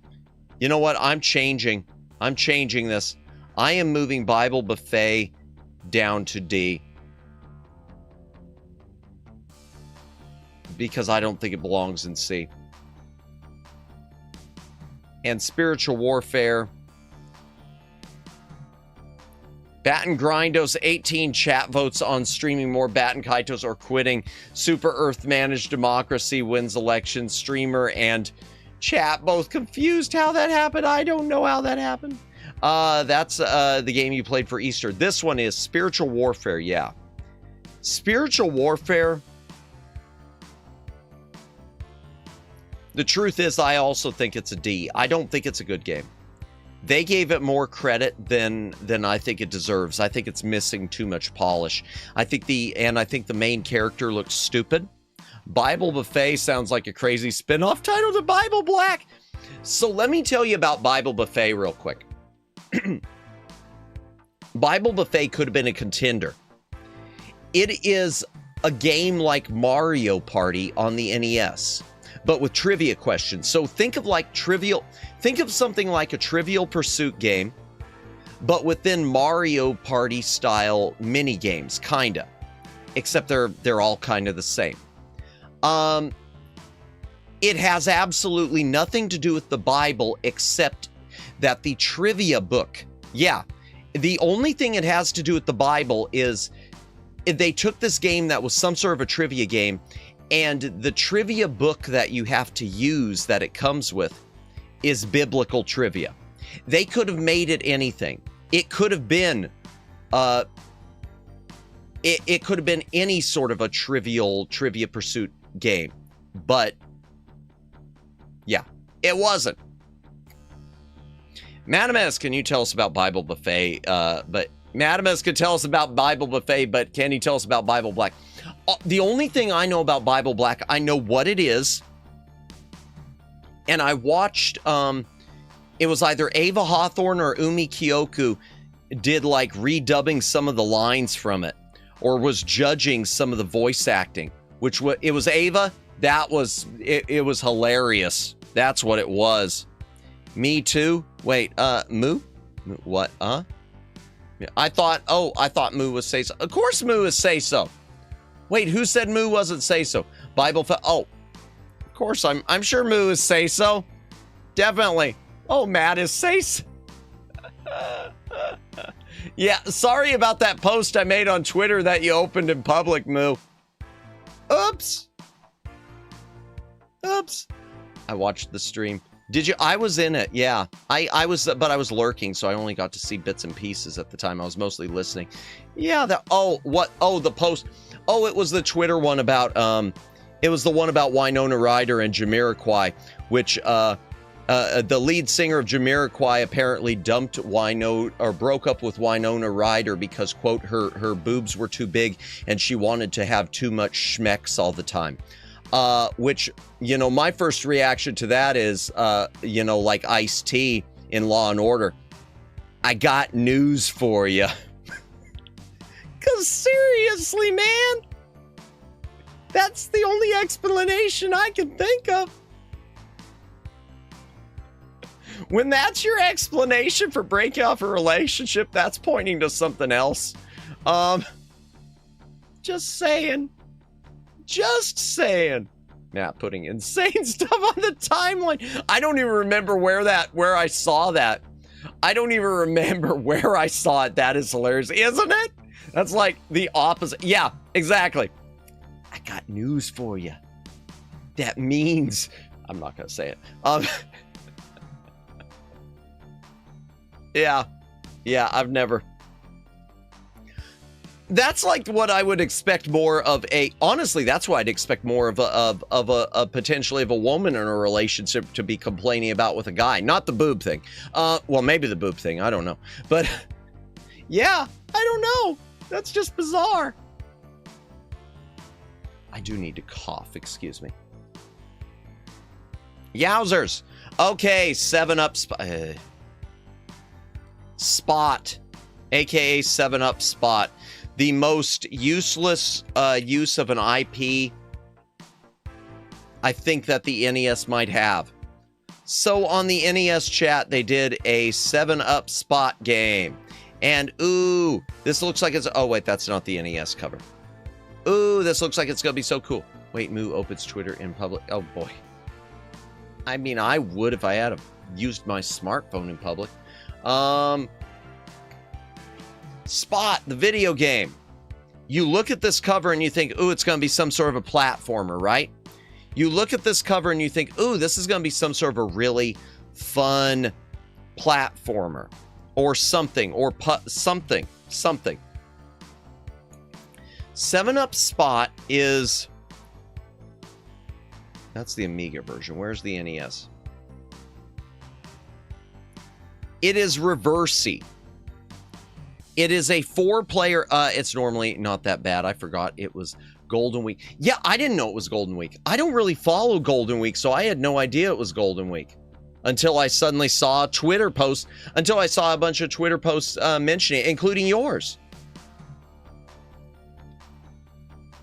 Yeah, so it's basically just a 4-player version of Reversey, chat. Changing all... Oh, that's the Amiga. Just changing the tiles to your other... to trying to change the opponent's bottle caps to your color of bottle cap. And this is the 7-Up Spot game. Except it's got little animations of the Spot, the old 7-Up Spot mascot. It's got a nice menu system. But the game itself, is just... They say 7.4. I think it's boring as sin. It's not what I expected. What are the reviews? I want to see what Ultimate Nintendo Guide said. Which is one of those other ones. I wish I knew what happened to that was one of the earlier YouTubers, Pat the NES Punk. His channel just ended. Just disappeared. From what I understand. Are the people playing the game at least drinking 7-Up? No idea. Yeah, they only gave it 50%. I agree with that. It's a simple game. May not hold interest for long. Yeah, especially with me. Since it's only single games. Yep. But there are nice options to the players, such as timing, moves for each player's moves, changing the CPU difficulty 1 to 5, being able to create custom or blah, blah, blah, and up to 4 players. I love 7-Up. 7-Up is fine. The game, though... 7-Up Ghost Energy is delicious. You've said that. You've mentioned that before. I had never even heard of that before you mentioned it. Yeah, I'm gonna be honest with you.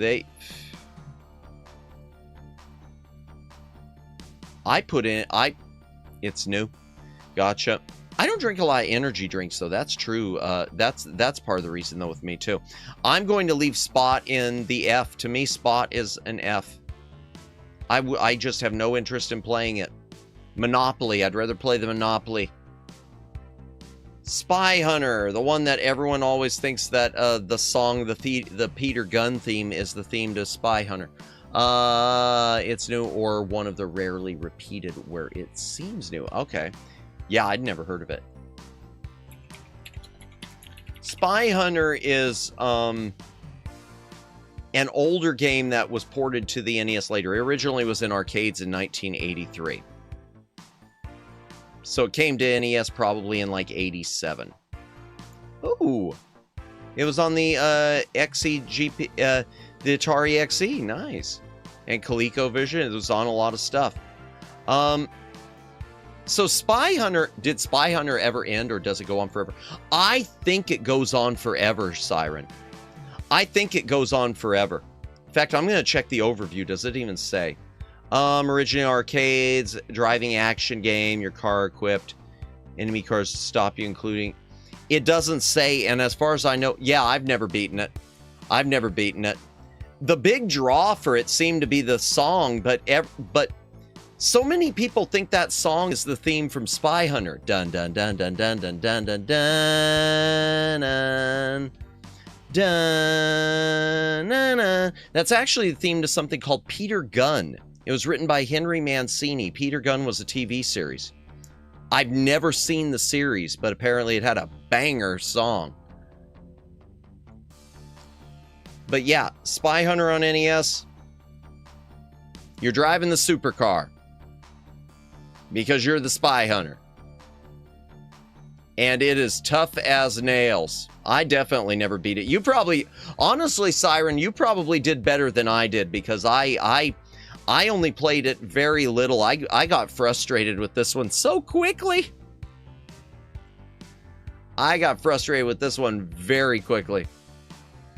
But yeah, I don't remember it ever ending. You know what? I'm going to ask. We're going to ask real quick. I'm going to just go, Spy Hunter have an ending? No, Spy Hunter does not have an ending. The game continues until the player loses all their cars. There you go. It's a typical Atari game. Yep, now I know. It's a typical, like, an arcade game of the time period. It was originally Midway. The NES version was from Sunsoft. 7.1, I don't know. I think it's fine, but I don't know. I do want to read the review on that. Oh, it was on Atari 2600 too. I wonder how much that one costs. Let's just sec chat. Atari 2600 Spy Hunter, because I've never seen a copy come up in my searches. Oh, well, that's not too bad. $62 for a used one. How much for a brand new? How many hundreds we talking here? Only one brand new one. Oh, no, that's not it. That's Fatal Run. Okay, there are no brand new copies. All right. Interesting. What did NES, what did they give it? Ultimate NES Guide. They give it 80%. That's higher than I would. The potential monotony of the game is broken up by an optional, very difficult area. Really? I thought the whole game was a very difficult area, where the player could choose to transform into a speedboat for a spell. I don't even remember that. And the game is backed by an excellent synth composition of the iconic themed television show Peter Gunn. Thank you for putting it the right way. All in all, very good and faithful port of its arcade roots. It's an okay port, but I remember the arcade version. One good thing about the arcade game, if you've never played the arcade game, chat, it has a lot more buttons for, like, your special weapons. It's got a lot more controls, so it's easier to control. It's got all the buttons, sort of like the Bond car in Goldfinger. Nick Gamer, welcome in. Hope you are having a good night. We're just doing the NES tier list. Right now we're talking Spy Hunter and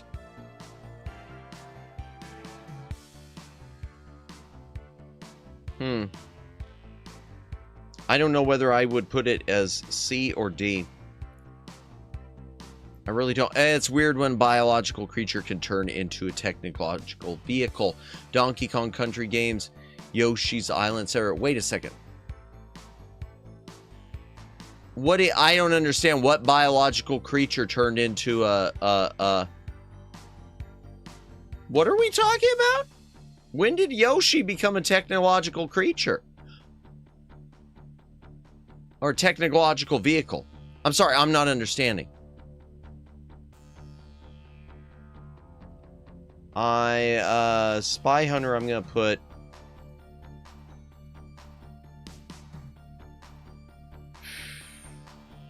Yoshi Helicopter Summer. Oh, does he? I don't even remember that. I never got that far in the game. Okay, that's interesting. I'm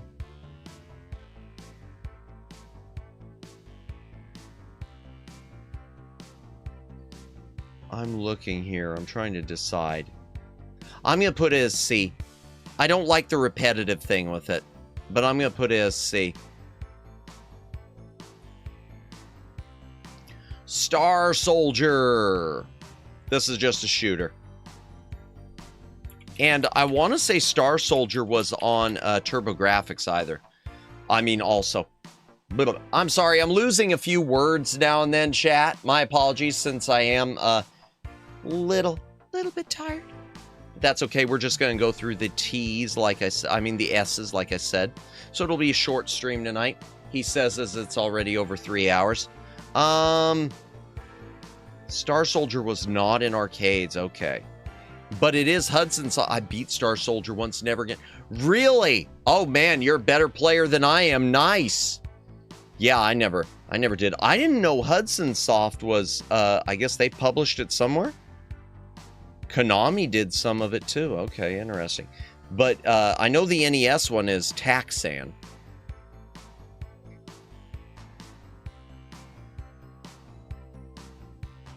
MSX. Okay, the Japanese version, I'm not fond of it. The Japanese so it's one of the ones that I had on NES and I lost in that move. I did repurchase it. The other one I have not repurchased of the Star things. There was another one that's similar called Star Force. That's another one that was lost that I still need to order sometime. You're not fond of it. See, and I thought it was okay. I thought it was difficult, but I thought it was okay. I do like the look of some of the enemies too, like that giant face. And I do appreciate that it's got bosses. Instead of just being like a Galaga clone that keeps scrolling. There's a secret in the game that requires the microphone so we can't access it. Really? Aw, boo. Star Force NB for Mega Man. Yes, before Mega Man. This one's from Tecmo, the company that brought us Ninja Gaiden.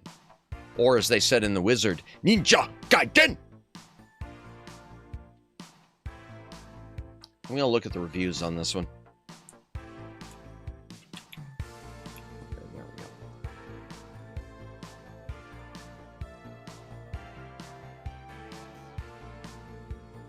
Ultimate Nintendo Guide gave it 70. I don't know about that.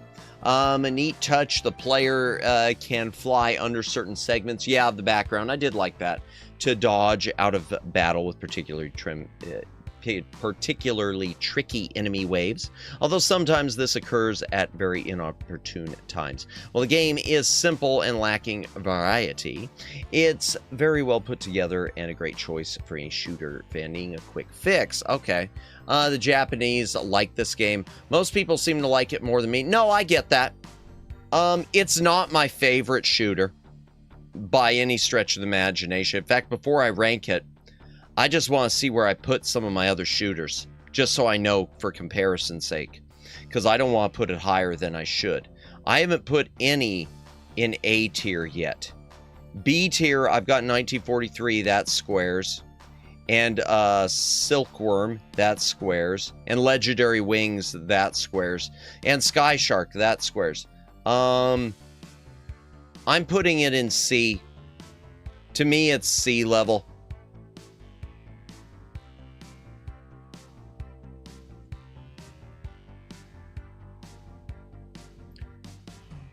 But yeah, to me, it's more average. It's not my favorite. Oh boy, the Star Trek games. One of these is kind of a guilty pleasure for me. Star Trek 25th anniversary. I played this, chat, during the last year around the anniversary of Star Trek. I played the NES version, this version, which doesn't have the best box art. It was cool hearing them voice act. Oh, in the CD-ROM, yeah. The NES version, Greg, is a completely different game. The NES version, which I did play on stream last September, is a very different game. Even though it's by Interplay. It's published by Konami Ultra Games, but it is by Interplay. This is a game that is... The first 2/3 of it are good. In fact, I'll go so far as to say the first 3/4 of it are good. It's got really long but good but well-made cutscenes. Captain, something is pulling us toward the hole. Whether there's a hole, there's a goal. Ha ha ha. Why'd I do that? That was creepy. But it does have a really nice recreation of the opening. It uses original music from the series. They did adapt the original score to the series, to the soundtrack, which I really appreciate. Visually, some of the stuff doesn't look the greatest, but I like the way the transporter and whatnot looks. Down on the planet. It's a little lacking in detail, but I still like it. This is a very interesting planet, Jim. Shall I take it? Not planet, plant. Blah, blah, blah. That's gonna be a wild soundbite when Matt runs for president. I'm not running for president, man, ever. No, never. Never. I don't want that job. Yeah, we played through it on stream. The problem with this game, it's like partially action, but it plays like a point and click. It plays like a point and click without point and clicking. There's a lot of fetch quests, or a few fetch quests, a little bit of exploration. The problem with the game, chat, happens towards the end of the third act. The third act, chat, which they don't have any screenshots of, is the Harry Mudd episode. And it feels like the ending doesn't really mesh with the rest of the story. And then you get to the final act. The final act of the game just doesn't make sense. It's like slightly going back in time to, but never going forward in time, to stop a giant disaster of a planet that apparently occurred really quickly when it should have taken like decades to have happened.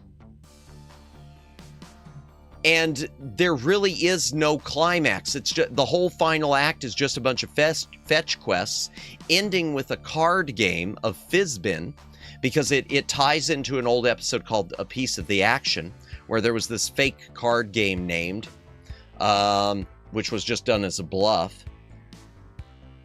And you never actually play the card game. What? We've been writing you in? No! You don't actually play the card game. You get like a... I'm going to spoil it. You get like a deck of marked cards. And you just go in there and, okay, Kirk, we'll use your cards. And you win the game. And then you beam back up to the Enterprise. And you just have Kirk, McCoy, and Spock doing like like an episode closing thing. Bit of banter. That's it. It feels like they just didn't know how to end it. So, a little under 3/4. More than 2/3.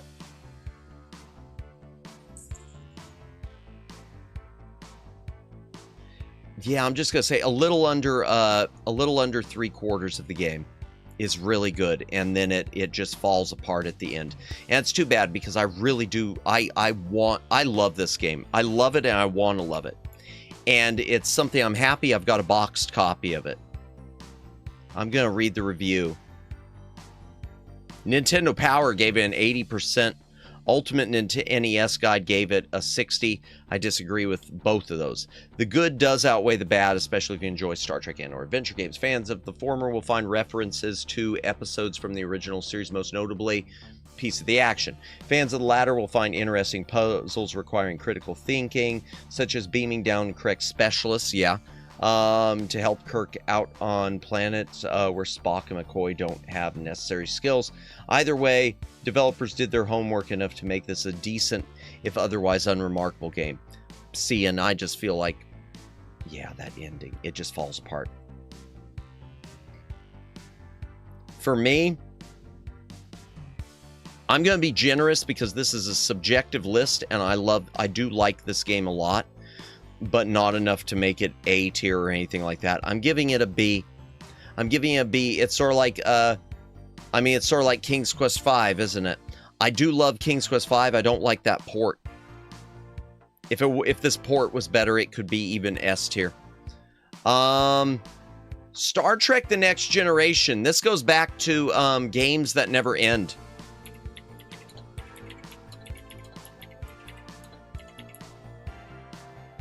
Star Trek: The Next Generation. So, Star Trek: The Next Generation on NES was on a few other things too.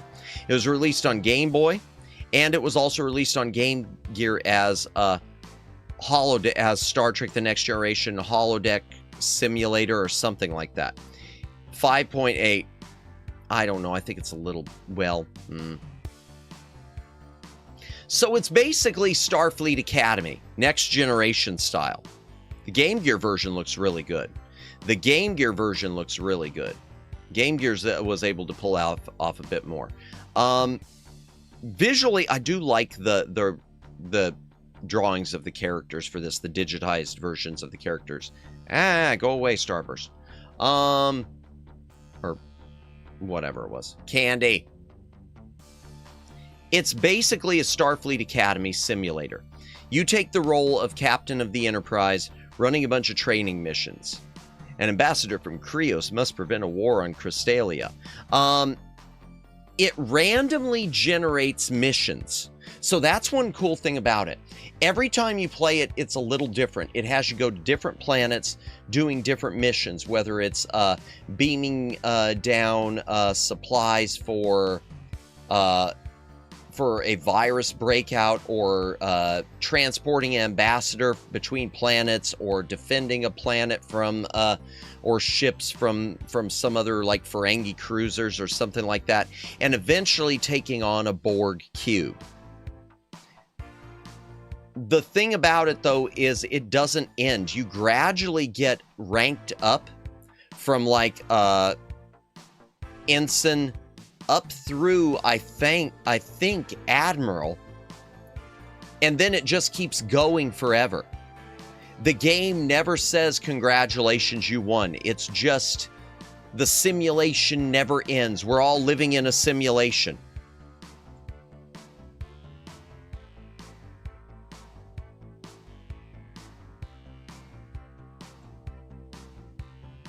Visually, it's okay. I'm trying to find some... So yeah, like this is orbiting a planet. You have to, it's almost like a quick time event. You have to fly through these squares to get the orbit right. Transporter in action, yay. Raising shields. The battle, the ship battle stuff in it plays okay. The firing of fate, Q, the trial never ends, Jean-Luc.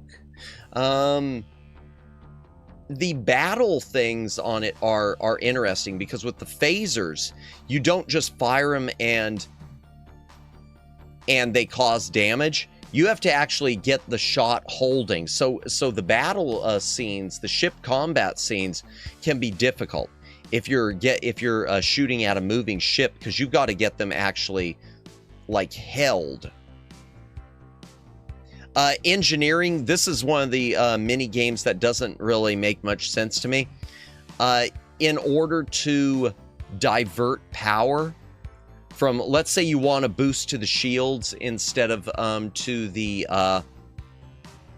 weapons, you want to max out your shields, you have to, Geordie LaForge as LaForge, you have to trace these sparks so they end up where you want them to end.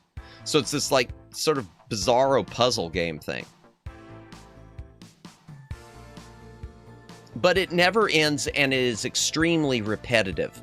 Even though it claims that it's got like hundreds of different missions, it just changes the locations and some of the names and some of the alien races involved.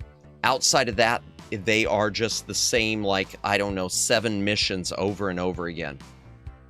Maybe 8 missions, I don't know. Let's see the reviews. I know where I'm putting it. I'm happy I've got a boxed copy, but that doesn't make it good. Lore, that password clearly has nothing to do with Brent Spiner. Indeed. Almost just about every single password I want to say is the name of a character. And in some cases they were a bit more, they were like more obscure characters, but I can't remember them. This is not, strictly speaking, a bad game, and fans of the show will enjoy the references laid throughout, but the player may be left wanting more depth to the proceedings. Yeah, exactly. That's a good way to put it. There's no depth. It's just running a bunch of missions. Just little missions. Just a simulation with no story. And it should have been called Star Trek The Next Generation Starfleet Academy or something. Sort of like the Game Gear was, I mentioned. It was called like the holodeck simulation. I'm giving it a C. I do think it's not, I don't think it's D quality. I'm giving it a C. I do think it's decent. And as a Star Trek fan, I like it. So the fan thing is obviously edging it ahead. Sort of like it edged ahead a few other things, probably Indiana Jones and the Last Crusade to a point. And it definitely edges ahead 25th anniversary. Okay, we're almost done. Oh my gosh, no, we're not. We've still got quite a few. Okay, I'm speeding up. Star Wars.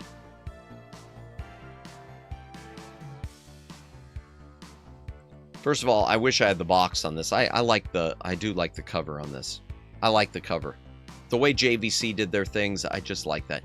Giving a C for yesterday's Enterprise. Star Wars is, for the most part, just a platformer. It's got some spaceship some pilot, the Millennium Falcon stuff. Star Wars is insanely difficult. I think this is one of the most difficult NES games there is. It's just designed to remind you will never be able to use the Force. Cutscenes, okay. It's not my fault, sir. Please don't deactivate me. I told R2-D2 not to go, but he's faulty, malfunctioning. He kept babbling on about his mission. Now, there is a version of this on Sega Master System that adds another level. The Master System version has a Princess Leia level at the beginning where you have to rescue the plans, where you have to grab the plans to the Death Star, or you've got to take them to R2 as the Imperial troops are breaking in. Visually, it looks okay. The character sprites are nothing to write home about, but the game, it looks okay. And never be able to fight, yeah, never able to fight Darth Scorpion Vader. Yeah, that's not this version. That's the Namco Japanese one. This is the JVC and LucasArts one, I think, or maybe it's Beam Software, I don't know. Visually, it's okay, and it uses a lot of dithering effects, as you can see. So it makes good use of things like the dithering, Darth Scorpion Vader sounds. Yeah, there is, in the Japanese version, has these, like images of Darth Vader that turn into other creatures you have to fight as different bosses throughout. It's not very accurate to the movie. I'd like to pick it up someday, even though I won't be able to, you know, read the cutscenes. Finding Obi-Wan Kenobi in a cave. He gives you the lightsaber, but you'll probably still be using the blaster. Avoid the banthas, rescuing R2. There are hidden as items. I think there's like 1 or 2 extra shields for the Millennium Falcon, and you will need it. I want to say one time I made it to the Millennium Falcon sequence, and that was the end of the game for me. Oh, there's Han Solo in the cantina.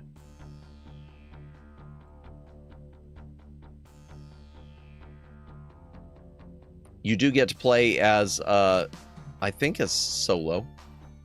I think you can switch between eventually. Yeah. Because this, as you can see, you've only got a certain number of shields, and it's...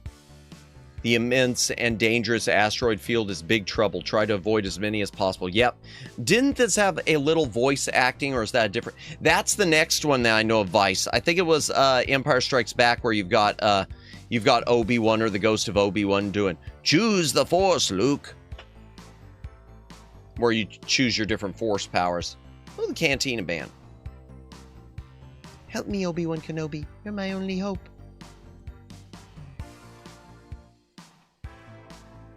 Yeah, so where do I put this? Well, let me do... I know where I'm putting it. They give it a 7.0. I'm telling you right now, I'm giving it a C. I'm giving it a C. Oh, that... I hate that. This game is based closely on Star Wars Episode 4, A New Hope. Just call it Star Wars. Stop calling it Episode 4, A New Hope. I know I'm being... Oh, was there a commercial? I'm not going to play it because I'll probably get bonked. All right, where are the reviews? I want to see what Ultimate NES Guide gave it. They gave it a 50%. They're probably on the same line that I am. There's much to admire. The controls are sound. Run and jump long distances. Yeah, you can run and jump pretty far. Nice graphics. Soundtrack from the film is recreated. Plus, it adds a bunch of other tunes that are pretty decent. It's just a shame the action elements of the platforming stages are unfairly balanced. Yep. And not very fun. Yep. I do not... Oops, that's the wrong one. Oh, no. All right, I got it. All right, okay. I gotta reopen those just a second, because I screwed it up. Where is it? I screwed it up. Do.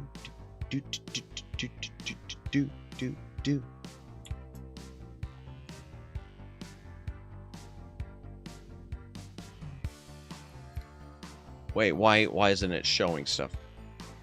Oh no. Oh no, something's going on. I gotta reload this. I gotta refresh. Oh, no!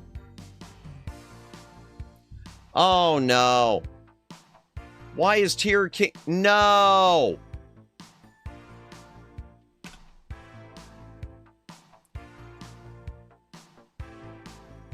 We're gonna try it in Google.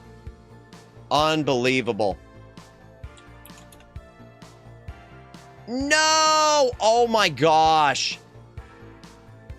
What's going on? Protects this website, but something went wrong trying to reach it. Oh my gosh. Are you kidding me? Web server, bad gateway, or please try again in a few minutes. Okay. We're just gonna go ahead and talk about this one, and epic gamer moment, I broke the internet! My internet was being weird trying to watch anime tonight too. Really? Did they attack Cloudflare again? I don't know. I don't know. There's something in the cloud. Desperately trying to make it. You do another 14-hour stream? Hell no. We'll stop at Star Wars if we have to. I can tell you I was going to give it a C. While we're waiting for that, to see if I can pull it up, I'm going to pull up The Empire Strikes Back.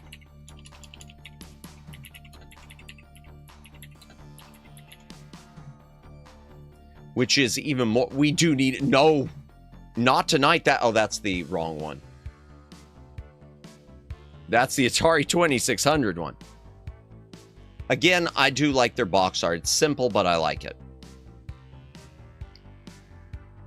Empire Strikes Back is even more difficult. And visually, I think it's worse. I do like the shots with the intro. I do think that looks really good on NES.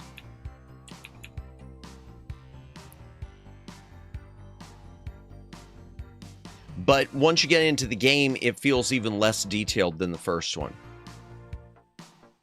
Luke, sensors show a meteor landed near you. Go check it out. I got better things to do. So it's basically the opposite of the movie because, you know, Luke was the one who called it into Han, and Han basically said, I can't be bothered. 14-hour stream. Awesome, Animus. Intends to explain the full lore of Warhammer. Nope. I don't know anything about it. I know nothing of the Warhammers. War of the Hammers. I don't know anything about Warhammer. I just know that I'm looking forward to whatever Henry Cavill does because I know that he's going to be approaching it the right way. My blinking is so screwed up and my eyebrows are so screwed up. You know what I'm going to do? Real quick, while I'm waiting for this, I'm going to try adjusting my light again. Man, my webcam gets really hot. I wonder if that's a part of it too. I mean, it gets really, really hot anymore. Okay.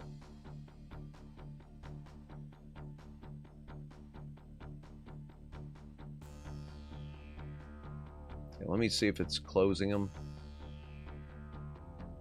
Yeah, it's doing it. Darn it. Yeah, that was a bad move. That was a bad move. I'm going to have to move the ring light over this side again. There. Okay, maybe that'll fix it. I just have so many weird issues with this. Okay, Empire Strikes Back.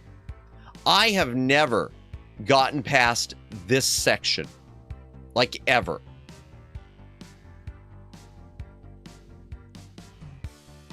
Getting past the ice planet, I've never gotten past of Hoth.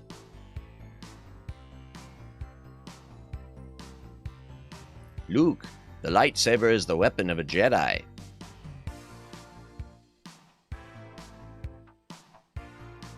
In fact, I bet every shot you see, I'm going to be surprised if they show anything beyond small graphic glitch. Well, that's more of like pixel limits, sprite limitation. And most hated jumping moment. Oh yeah, having to jump, you have to jump. If you fall in the water, you're instantly dead. You can't swim. So you got to jump between these. That was just miserable. I do remember that. All too easy. Continues, it's not going to matter. But the weapon has guardian. Yeah, you have to find your own lightsaber. And then when you get it, yeah. That's how hard it is. They can't even get screenshots, but yeah, it's not. Yeah. Okay, let's open Tier King. Let me do the overview and the reviews of it real quick. I'm leaning towards D with this one. Personally. Really, they like it better? While some may be turned off by the difficulty balance, which can swing too wildly in places, the experience as a whole does the movie enough justice to recommend. And a Sith, and a Mandalorian, and a Republic member who wants a self-defense weapon. But yeah, a Jedi? Wait, what? Oh, oh, gotcha, okay. The being, yeah. Yeah. Well, I mean, it's just, yeah. Tier King, please work. Son of a biscuit. I wonder if it's this computer. I'm going to open it on my other computer real quick. Just a moment, chat. Let me see. Tierking.com. Oh, I'm on the wrong keyboard. King.com. Oh my gosh, yep, it's just bad. It's them. It's them or it's my internet. No, it says that's the host. It is them. Okay, it's not me. It's not me. Okay, well, yeah, well, so I'm gonna give that a D, and I will wind up giving, Star Wars C, because I do think the first one's better. Not great. Unless I give them both D. I don't know. I wish I could see my list.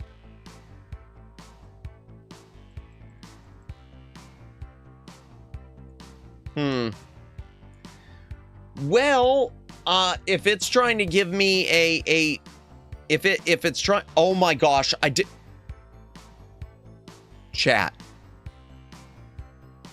I just realized I never got a chance to save my list. So everything I added to it tonight, everything I added to it didn't get added to it. So once it comes back online, I am going to have to go back through the VOD just to get my stuff saved in the right places. Wow. Unless it comes back in the next couple of minutes. We'll give it a couple minutes. Let me think, is there anything... You know what? Well, let me try opening again, and then I'm going to... No. All right. Let me head back in the library real quick, and we're going to go ahead and just... I think we're just going to have to wrap things up. Maybe we could chat for a few minutes. Actually, chat, I'm going to do... No, I'm not. Yes, I am. No, I'm not. I was going to say I'm going to do Be Right Back, but I don't think I am. Let's go back into the library for a minute, and we'll talk about the schedule for the week and just do a little bit of a yap until this... see if this thing gets fixed. Door transition.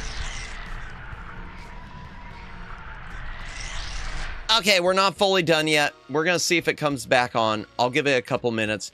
But for now, let's just do a little bit of a yappy yap, see if there's anything else to talk about.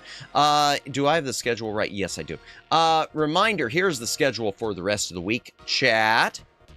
Tomorrow night, we're going to be doing Scooby-Doo Classic Creep Capers on the Game Boy Color, which is sort of like a point-and-click adventure. Again, I was going to wait, but... Scooby-Doo Mystery last week went so quickly that...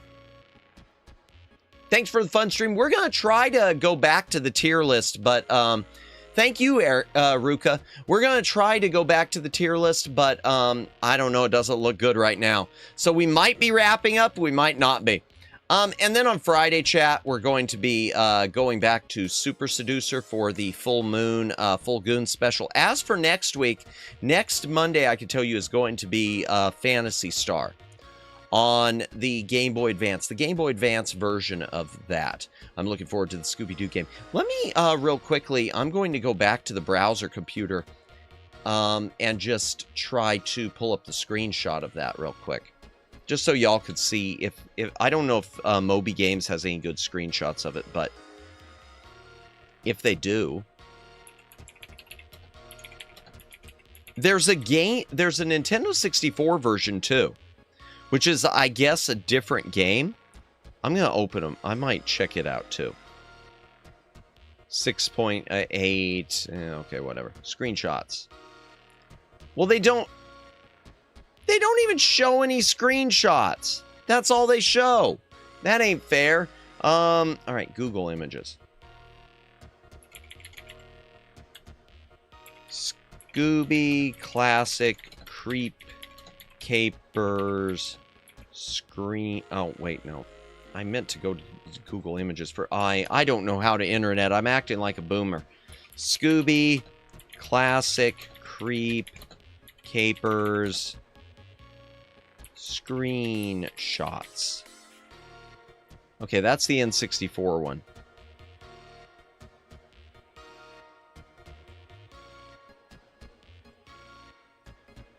Yeah, there's a good example of the NES one, sort of. Dr. Jekyll's head is flickering in and out. Okay, so there is some flicker, unfortunately. But yeah, and from what I remember in this game, you don't just play Shaggy and Scooby. From what I remember, chat, you do get to control Velma and Fred and Daphne depending on the area that you're in at the time. Now, as for the N64 one, I don't know anything about it.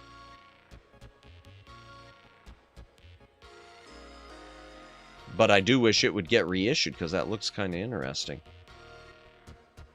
I wonder how it is in comparison. Let me try the thing. Tier King. Darn. Yeah, they're done for the night. They are done for the night. That's too bad. Let me try Down Detector.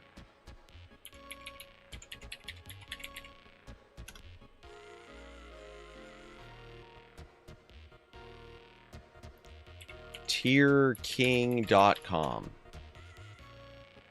Really? Okay. tierking.com down detector. If I can spell. Is it down right now? No, I don't want that. Okay. Tierking. Oh my gosh. Tierking.com. No response, down for more than a week? No, it isn't. It hasn't been down for a week. It was fine until just a minute ago. That is a stupid website.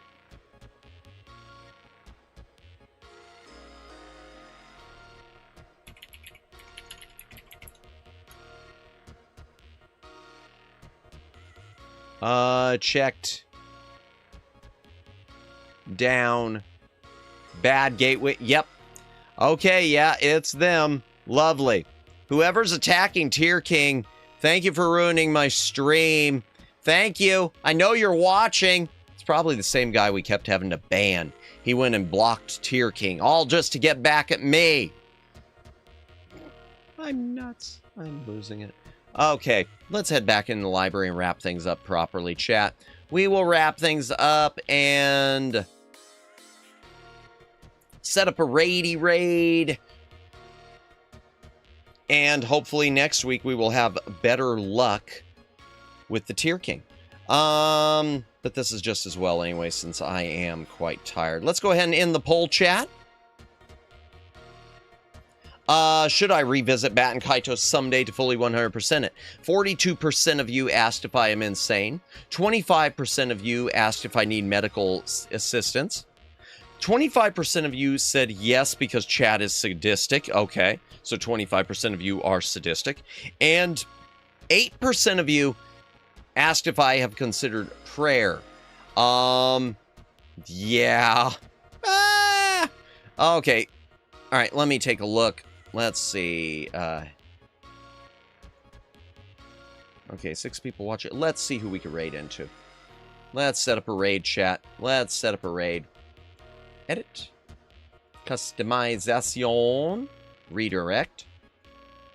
Who is on? Okay, I don't know them. Rena Stara's on. She's doing Bunny Garden if y'all want to be sussy. Lulabelle's on. She's doing some Metal Gear. Evie is on. We like Evie. Goomy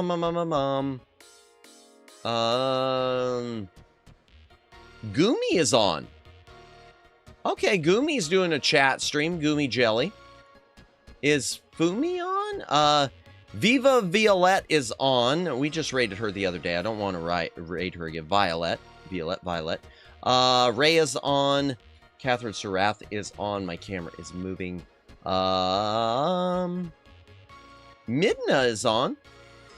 We raid her on occasion. Man, a lot of people on today. It is just Wednesday, right? Maybe it's my time because I'm ending earlier. I don't know. And Ryan is on also. You know... I'm going to raid... I thought Fumi would be on, but she's not, apparently. Fumi... Kokia. I'm just trying to see. No, she isn't. Okay. I guess we'll raid into Goomy. We haven't raided into Goomy for a while, so we'll raid into Goomy Jelly. She's doing a just chatting. Or should I raid into Evie? Evie's doing Bloodborne. We are going to raid into Goomy tonight, I think. Yeah, we're going to raid with Goomy. Goomy, since it's a chat stream, I'll take you to something else that's chatty. If that works, chat. If that works, if the chat works. Oh my gosh! Wait a second. It's like hide and seek. Did I miss it? Oh, welcome back, Fumi. Welcome in. I was just about to see if you were... No, I'm not. My stream broke, basically. Gotcha. Mood, Fumi. We were doing the tier list, and the tier site broke. So, yeah, Goomy is on good night and rest. Well, Lamount, yes, Fumi, guys, when will he notice I was too busy looking at the thing? Oh, my brain is out of it. My brain is, I am so, shh, don't tell him she's right here. It's like hide and seek. Oh my gosh, yeah, I'm out. But I won't be sleeping for a while, but I'm still out. We're gonna raid into Gumi. What's oh, forget it. Just Ultra Deluxe that I'm too tired. Ultra Deluxe back library raid. I should say back library raid with a bad gateway. Okay, there you go. There is your raid message chat. See you, Madamus. Gumi time indeed. We're gonna raid into Gumi Jelly. We love Gumi. So thank you everyone for watching tonight. Thank you, Fumi. Thank you, Ruka. Thank you. And I'm sorry that your stream broke, Fumi. Sorry to hear about that. That's always, that's the worst. It's the worst. Thank you, Fumi. Thank you, Ruka. Thank you, Vice. Thank you, Daylin. Thank you, Jennifer. Thank you, Omegs. And thank you, Omegs, again for the throne, dono and the gifted memberships. Thank you, the Shy Siren. Thank you, Twin Opinion. Thank you, Luciano. Thank you, Greg Johnson, and I'm gonna scroll up as much, and Nick Gamer, and Moo, and Judd, and anyone else who is watching tonight. Thank you for watching. Lurkers, thank you for lurking. VOD watchers, thank you for watching the VOD. We're gonna do a raid now. Tomorrow night, Scooby-Doo Classic Creep Capers. I will be awake by then. You don't have to go home, chat, but you can't stay here.